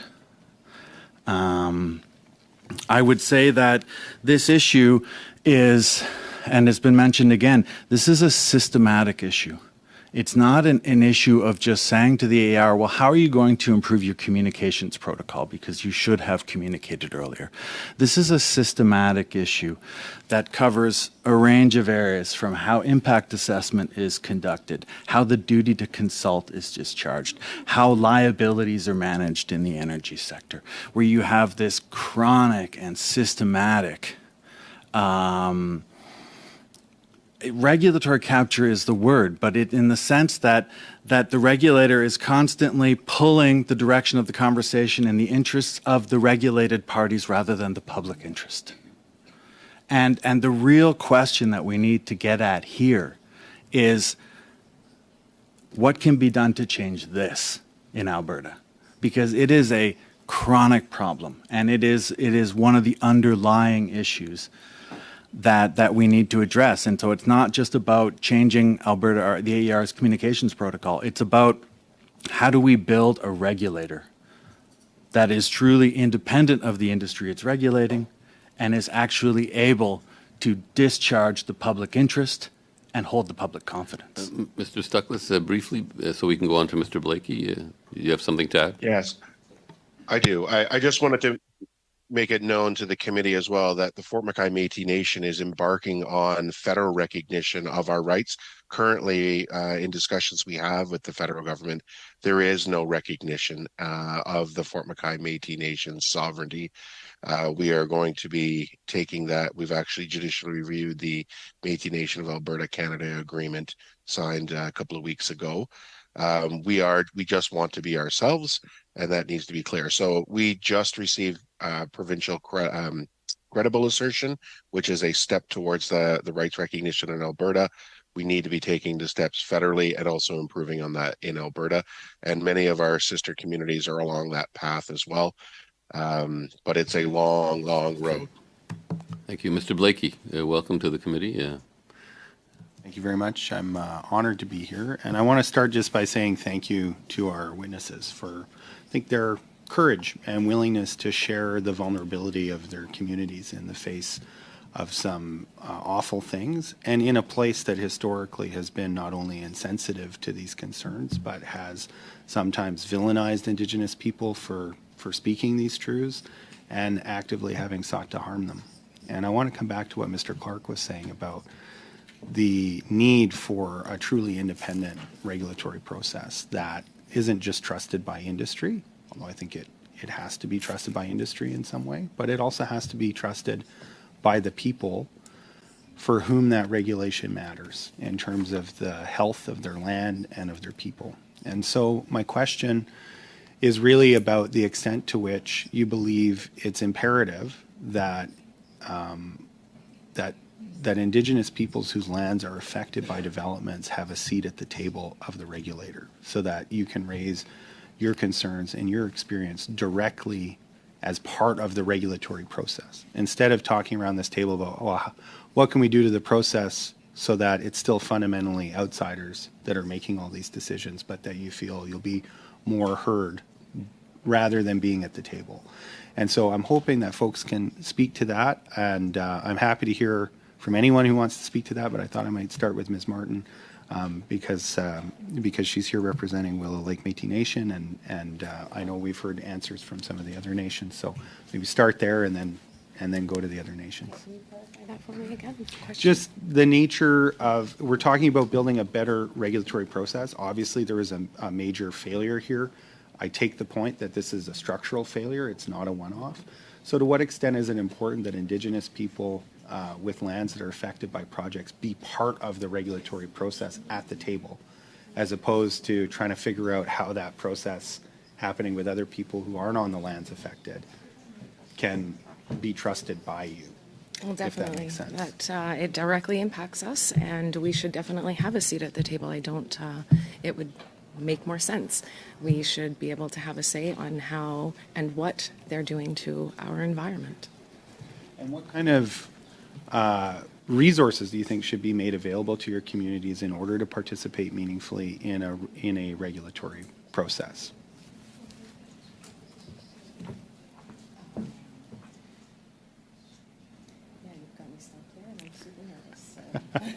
Well, that's okay. I'm not trying to put you on the spot. If anybody else does want to jump in, I welcome that too. But I guess the question is meant to recognize that it's one thing to say, okay, we want your opinion, but if you don't have a history of participating in a regulatory process, then presumably there's some learning and there's some supports and and there's resources that are required in order to do that in a good way, right? Yeah. I'll jump in. Having done regulatory in the region for several years for several of the communities, I think it's essential the communities are at the table with the regulator. One of the things that disturbed me most about this incident, and again, will reiterate that Imperial approved a full technical review, joint review, some on-site monitoring. We were allowed on-site. I think they've been very transparent. The one thing that interests me is there was a round of what are called supplemental information requests, which the regulatory body does send out as they're attempting to get more information around an issue. That was the one thing we weren't provided. And the response from Imperial was that the AER did not want to release it. And I said, well, that's ridiculous because I can pay $25 and FOIP it publicly. So there isn't a trust with the regulator. We've said it. Multiple of the communities have said that this regulator is regulatory captured. The other concerning comment that they made with us when we met with them is that, and more to your question, communities have been engaged in regulatory processes for years as they've stood up their own, regulatory bodies and entities to be able to address this. What is concerning us most is that those submissions aren't being heard or considered. The AER, when they spoke with us, we've been doing tailings submissions and reviews on all of the tailings reports each of these industries do annually for several years now. And the AER was advising us they've never seen those. So I think how the reviews we are doing are getting conveyed, the lack of transparency, I think it's important to hear it right from the community's mouths because we are engaged and we are responding to that. In terms of capacity, I think there is capacity in the community to do that, but certainly funding and the resources to be able to be a part of those is always welcome. We're always very limited, and there's entire departments at the regulator, the Alberta Consultation Office, federal and provincial, and we're usually small departments trying to address multiple issues at any given time. Mr. Stuckless? Yeah, I just wanted to add, I don't think any of us want to waste our time working in a baked system either. So if you're going to put your time in, whether it's a regulatory process or through the consultation process, working with industry, we are there to find solutions to complex issues. Most of the times our suggestions are provided. They are not, we're either told they're not regulatory requirements, even though they may address a concern. And they often get dismissed of, we'll continue to talk later. You give us our permit, we'll go develop, and then when we encounter more issues, we'll talk and we'll talk and we'll talk. And that's the responses that seem to get passed in approvals, as you have to continue to talk to people. And so you can continue to impact people or infringe on their rights and continue to talk, but you don't resolve anything. And so these unresolved issues become perpetual, they become repetitive, and the next hearing they get stacked on, and then the next hearing they get stacked on, or we get smarter and we change the wording or whatever, and we attack it from a different angle. But at the end of the day, it's a baked system and nothing changes. And the biggest example I can point the committee to that is when you look at federal approvals, whether it's a pipeline or a major project, it doesn't have to be oil and gas, and you look at the list of conditions and who those conditions are addressing issues for. In the federal system, it's, you've seen, whether it was Northern Gateway or whether you've seen a LNG project, and there's like hundreds of conditions. You have to do this. You have to have this committee. You have to, you will, reclaim this way. But in Alberta on provincially regulated projects with this regulator, you get conditions that the proponent puts on itself. And there's a half a dozen, right? It is cookie cutter, day in, day out, no changes, no extra work, standardized terms of reference, limited scope type of approvals. And so you can't actually address concerns by perpetually talking about the issues that you're not going to concern. So I'm at the point in my career where I don't even want to play. I don't want to play that game. I don't want to waste my time. If we can do an impact benefit agreement and get around it that way, then we can have some resolve with the company. That might work. My interests are protected, right, in the IBA, because the Crown won't engage. It's a system where the Crown talks to us doesn't talk to us, the proponent does, et cetera, et cetera. So there's just no resolve on those big issues. I was just given sign that we can extend to 1:45. So what we'll do is that we'll launch a second round but one question to each MP only. Please, a short question and a short answer if possible. Mr. McLean, one question, please. 5 minutes here, Mr. Speaker. Well, that's enough for a full round. You said No, we we're got- going to 1:45. Yeah, so 20 minutes is enough for a full round here. Actually, normally a full round is 5, 25 minutes. 2.5, and 2.5 is minutes. 15. Normally, we're actually wasting time right now, but Yeah. So, but normally a so, round Mr. is Speaker, the it's second 5 round minutes, is 20. 5 minutes for the us. second round is 25 minutes normally. I figure if everyone gets one question, it's going to be at least 3 minutes per. Well, let me check that math with you, Mr. Chairman. It's 5 minutes for the Conservatives, 5 minutes for the Liberals, 2.5 for the Bloc, and 2.5 for the NDP. That's usually about 15 minutes by my math.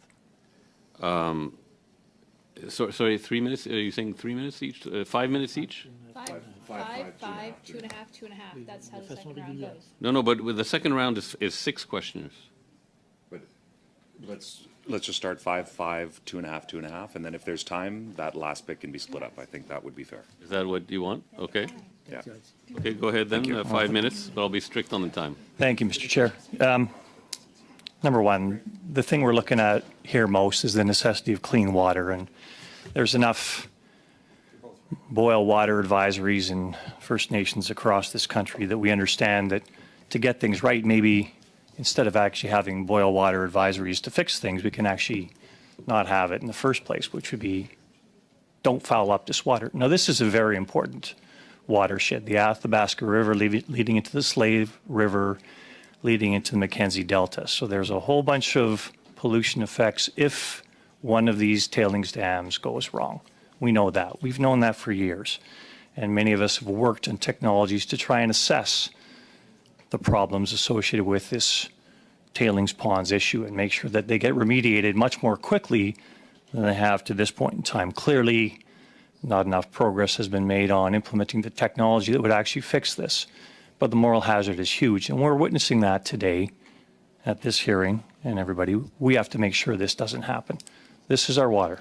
This is something that needs to make sure we have as pristine so that people that drink this water and people that use this water can continue to use it as they always have. So let me go into the whole issue here where we are. And what I've heard from many of the witnesses here is the issue around regulatory capture. Now, the AER, the Alberta Energy Regulator, is a quasi-judicial body set up by the Alberta government to make sure there is no political conflict between the government and the regulator that oversees the industry. And what I'm hearing here is telling me, and what I've seen actually in some of the data points here, is maybe this reporting mechanism isn't clear. It's not just clear as far as your organizations go, but it's not clear for the government of the Northwest Territories, which is obviously impacted by this as well and has an agreement with the government of Alberta. If anything happens here, we expect to be notified. And they clearly weren't. The question is, when was the Alberta government notified? And the Minister of the Environment in Alberta tells me they were notified at the same time as the AER put out their public notice, which was February 7th. A public notice is one thing, but getting directly involved with the communities that are affected would have been much more effective. This is obviously a breach of a system, a breach of communication, something that hasn't gone right here in process. So in trying to get, like I say, we're talking about regulatory capture of the by the industry, and yet this is a quasi-judicial body. So the Alberta government's not involved with this decision. It's the industry going right to the regulator, and the regulator having a process there that obviously the information isn't getting to the people and the legislative bodies, including the government of Alberta and the government of the Northwest Territories, that are affected. Let me ask Mr. Stockless, first of all, because you talked about this, negligence. When you talk about negligence, how would you fix what seems to be a clear breach of an ability of the regulator to kind of make sure we actually are regulating this effectively? Go ahead. Well, my point of view is not a great one. I think you need to scrap it and build it back. I don't think that it's salvageable in its current form. Okay. And that's not to dismiss Mr. Pusher's efforts. He seemed genuine in his approach and wanting to fix it. But I do think it's got a cultural problem that can't be resolved. This has been an amalgamation of multiple departments and changing mandates over time. It hasn't blended well. It's had a leadership issue from almost the start, and it goes back decades. Thank you. So I think it needs to be restruck. Thank you. Well, the question was Mr. Greigar, did I understand? Or No, that was the question. And I'll ask the same question of Mr. Noseworthy, please. So normally this doesn't happen, but I agree wholeheartedly with my colleague from Fort McKay. I think the entire organization has been around too long. It needs a refresher. The people that are appointed to the board of the AER are not appointed by air. They're appointed by people that sit in chairs in the Legislative Assembly of Alberta. And so there's an issue there that you need to address as well. So the political power of industry is much more than the political power of the communities, unfortunately. And so we need to correct that. We need to take the politics out of the regulation and start to take care of people's health with the regulation. That's my recommendation. Thank you. Mr. Longfield for 5 minutes. Or Ms. Thompson. Or Ms. Okay, my list is not up to date, but go ahead. Thank you, Mr. Chair. I also want to thank the witnesses for being here today to discuss a very serious matter. And I would like to start with Mr. Stuckless. Given what you said about the credibility of the Alberta Energy Regulator and the nature of the environmental assessments that are being done by the province of Alberta, what do you think that says to the need for the federal government to be involved in some of these environmental assessments to ensure that there's rigorous conditions that are placed upon future developments? I wholeheartedly support it, and I am on record representing multiple communities in support for that approach. Was a public supporter of Bill C-69 and the new agency that has been created, and have worked favorably with the agency on a number of projects and the approach that it's taken. Will point out a little bit of potential conflict in that I'm also a rostered panelist and had been before the creation of the new IAC. But it is how I see it being done and done correctly. I haven't been appointed to any panels yet. I hope to be, and this is something that I've started to do in my profession that I've really enjoyed. So I am passionate about the issue. Thank you. On a related note, I would like to pick up on something that Mr. Clark mentioned earlier about the Leahy decision in British Columbia. And that was a fellow Treaty 8 First Nation, which brought a legal case to have, based on the cumulative impacts of natural gas developments within their territory, reaching an extent that they were no longer able to practice their constitutionally protected right to trap and to hunt.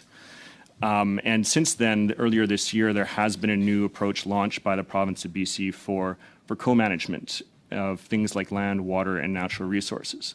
I was hoping you could speak a little bit more towards the importance of a similar approach for nations in Alberta, Treaty 8 nations, and maybe why that hasn't happened as of yet.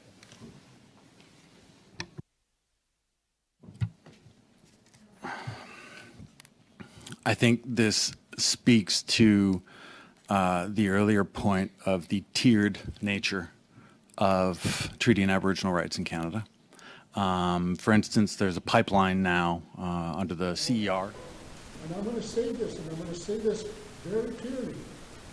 Canada and Alberta, you left a major footprint of an environmental catastrophe, man-made, in our region, and you don't have a penny to clean it up.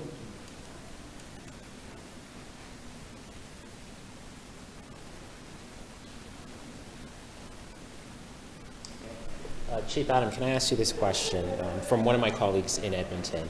Several people who testified today mentioned that there was a lack of federal action on requests for studies, especially on the cumulative health impacts on residents from the tailings ponds. What message does it send to your members that the government has not initiated this work on all these health studies? Well, we've been calling for a health study since 2003 and longer than that in Fort Chip. When I became the chief, I called for a health study at my first go-around. I was inside this same building in 2008, coming to the parliamentary committee and talking about the same issue. And it seems like I'm the only person that keeps coming out of Alberta talking about this issue. And if I didn't mention anything about the tailings leak that happened at Kearl Lake, who would have said anything? Nobody.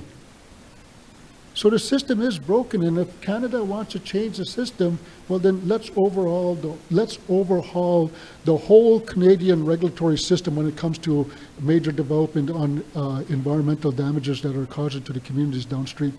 The minister today is talking about creating a working group to try and repair or overhaul the reporting process for these kinds of things. Do you have any confidence that that process is going to result in anything positive for your community? The only thing positive to come out of that is that if we have First Nations representatives at the table and given clear direction about where it's going to go, and if the system is broken, then the First Nations are calling for the AAR to cease and desist, be gone, completely be gone.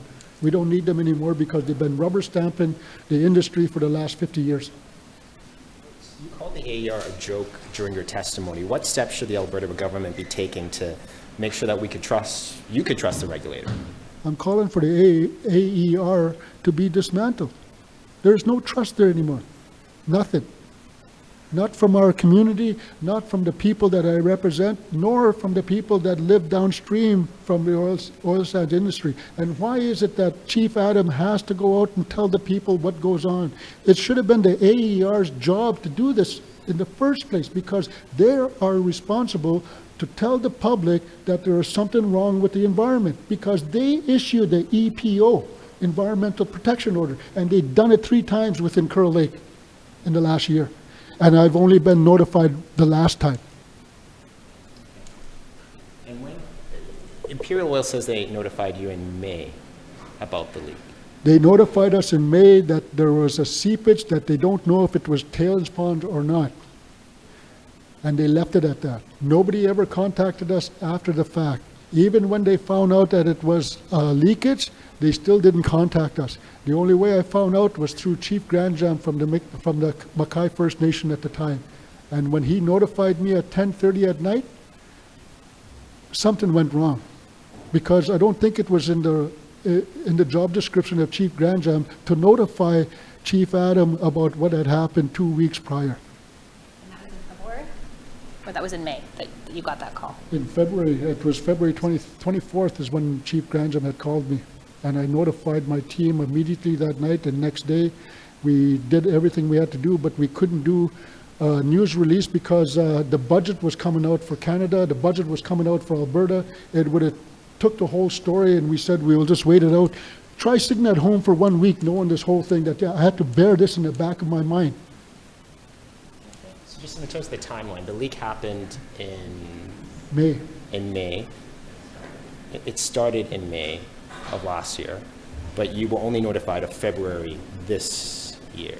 By Chief Granjam, who is not an official for the Alberta government or a representative for Canada when it comes to that matter. Have you ever had any official notification from the company or from the Alberta Energy Regulator? No, only after we broke the story. So even afterwards, they never sent you any kind of... No. They wish we never broke the story. Was there any explanation from Imperial or the regulator on why some nations were notified and not others, since you heard from Chief Granjam? I don't know why, it wasn't. I can't explain for Imperial. All I could say is that we had an agreement with each other and they breached the agreement. We lived up to the agreement according to the contents that was written inside there. We behaved. We were good neighbors. What kind of impact have you noticed in your community so far from this?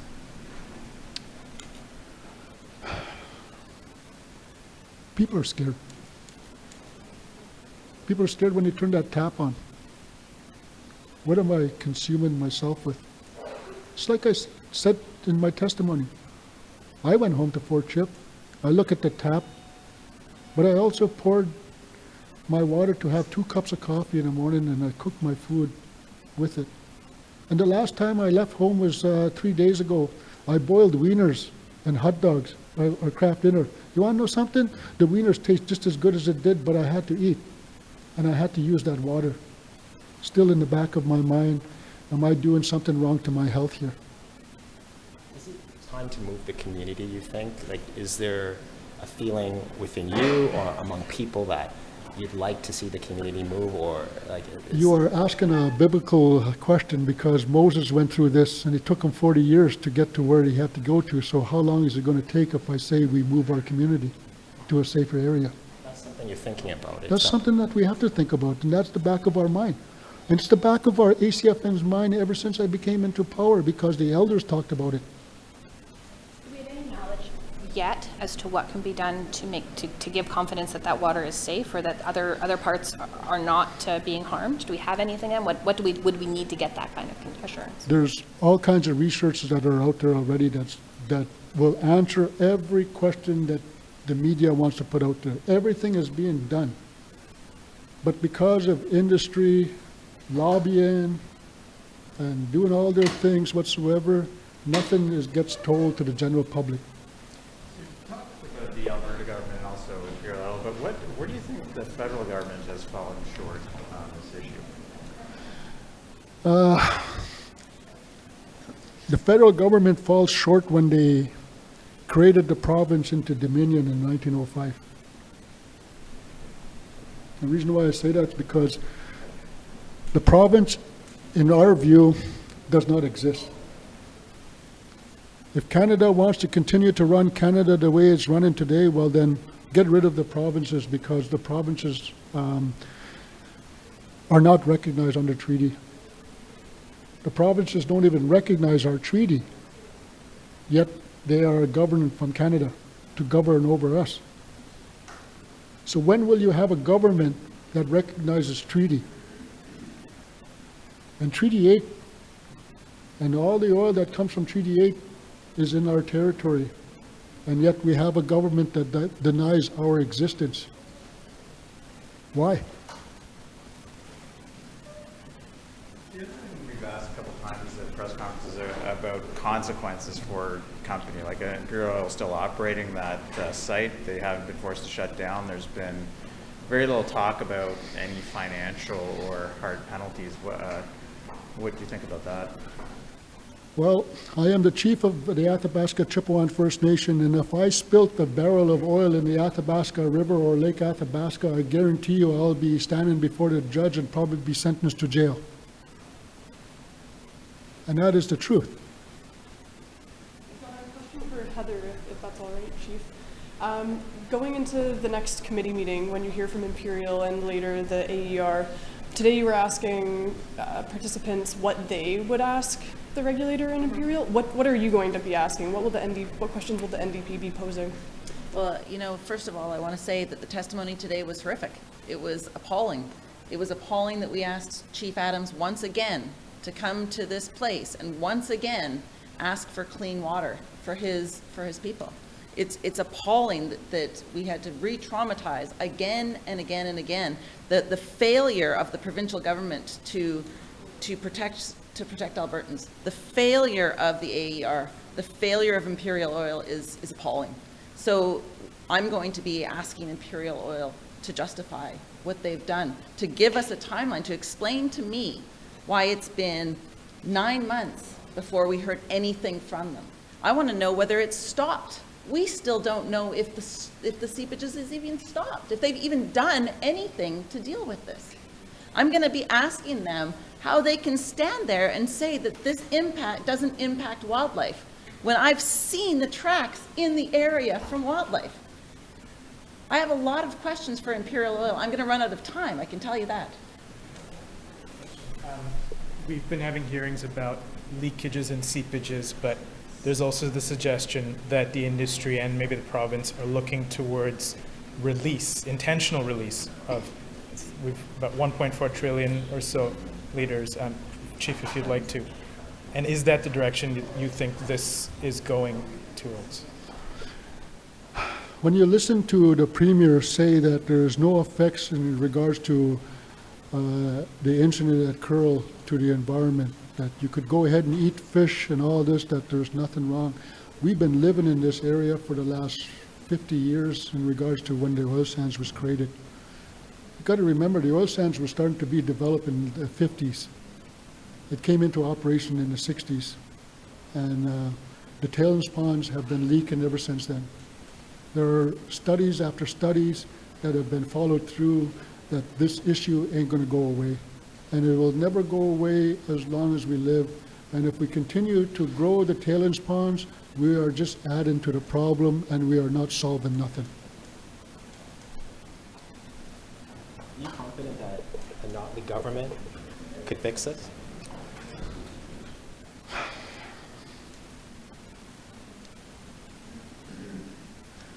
I have confidence in government if they want to fulfill the necessary need of protecting the environment with health issues. We all know that it's important to develop industry because of creation of economic and job wealth. Everybody needs that here in this world today, including us. An elder said to me that your trap line now is the industry, because the fishing and the trapping industry is gone. We looked after the wildlife, we replenished, we regrowth, we did all that in the past. Now, if we're going to become part of the workforce and become part of the industry, our job is to clean it up and to make sure that it's clean. And if we say that there's something wrong, there's something wrong. And we want this government and all officials to understand that we do not say bad things about people. We say good things when we want to do things right. And we're not saying bad things about Imperial because what had happened to their site. There are other sites in question that need to be addressed as well. Got to remember, Imperial's only been operating, what, 11 years or so? And if their tailings pond is leaking after 11 years, how many other tailings ponds are in existence? So I put all of the oil sands in question. And that's why we say that we need an oversight from the First Nations to sit as the regulatory body and get rid of the AER altogether, because they're a useless group of people that are not doing anything good for Albertans, and they're not doing anything good for Canada, because if they were, I wouldn't be here today giving testimony or defending ourselves for no reason. Are you confident the Smith government can fix this? Danielle Smith was the first comment that came out of her mouth. Go ahead and eat the fish, Chief. Everything is good. You have my word on it, without getting any advice from anybody.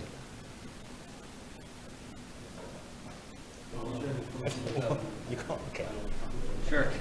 Well, first of all, thanks so much to the good folks over at Fort Chipewyan and Athabasca First Nation. It really means a lot, I think, for First Nations right across the prairies to see strong leadership when it comes to the implementation, the follow-through, but also the monitoring of Indigenous rights. It's no secret that Indigenous rights are directly impacted when it comes to development projects. We know from hearing the testimony just throughout committee, but also from the words of Chief Adam, that more needs to be done. It is a catastrophe what's happening in Northern Alberta. Both Heather McPherson, the Member of Parliament for Edmonton Strathcona, myself, and Charlie Angus sit together with First Nations, with leaders from across Alberta, and we talk about some of the things that are need to be seen in terms of how we actually make these things better, how we actually help Indigenous people. We heard, for example, some of the recommendations by Chief Adam, but we need to see this government take Indigenous rights seriously. He mentioned the protections under Section 35 of the Constitution Act. Those protections include the recognition of treaty rights, the recognition that Indigenous people have free, prior and informed consent, and we have to actually take that seriously if we want to get reconciliation right in this country. We're calling on the government to take reconciliation seriously, meet with the chiefs, understand how this issue is pertaining to the destruction of land in the north, and fix it. Thank you very much.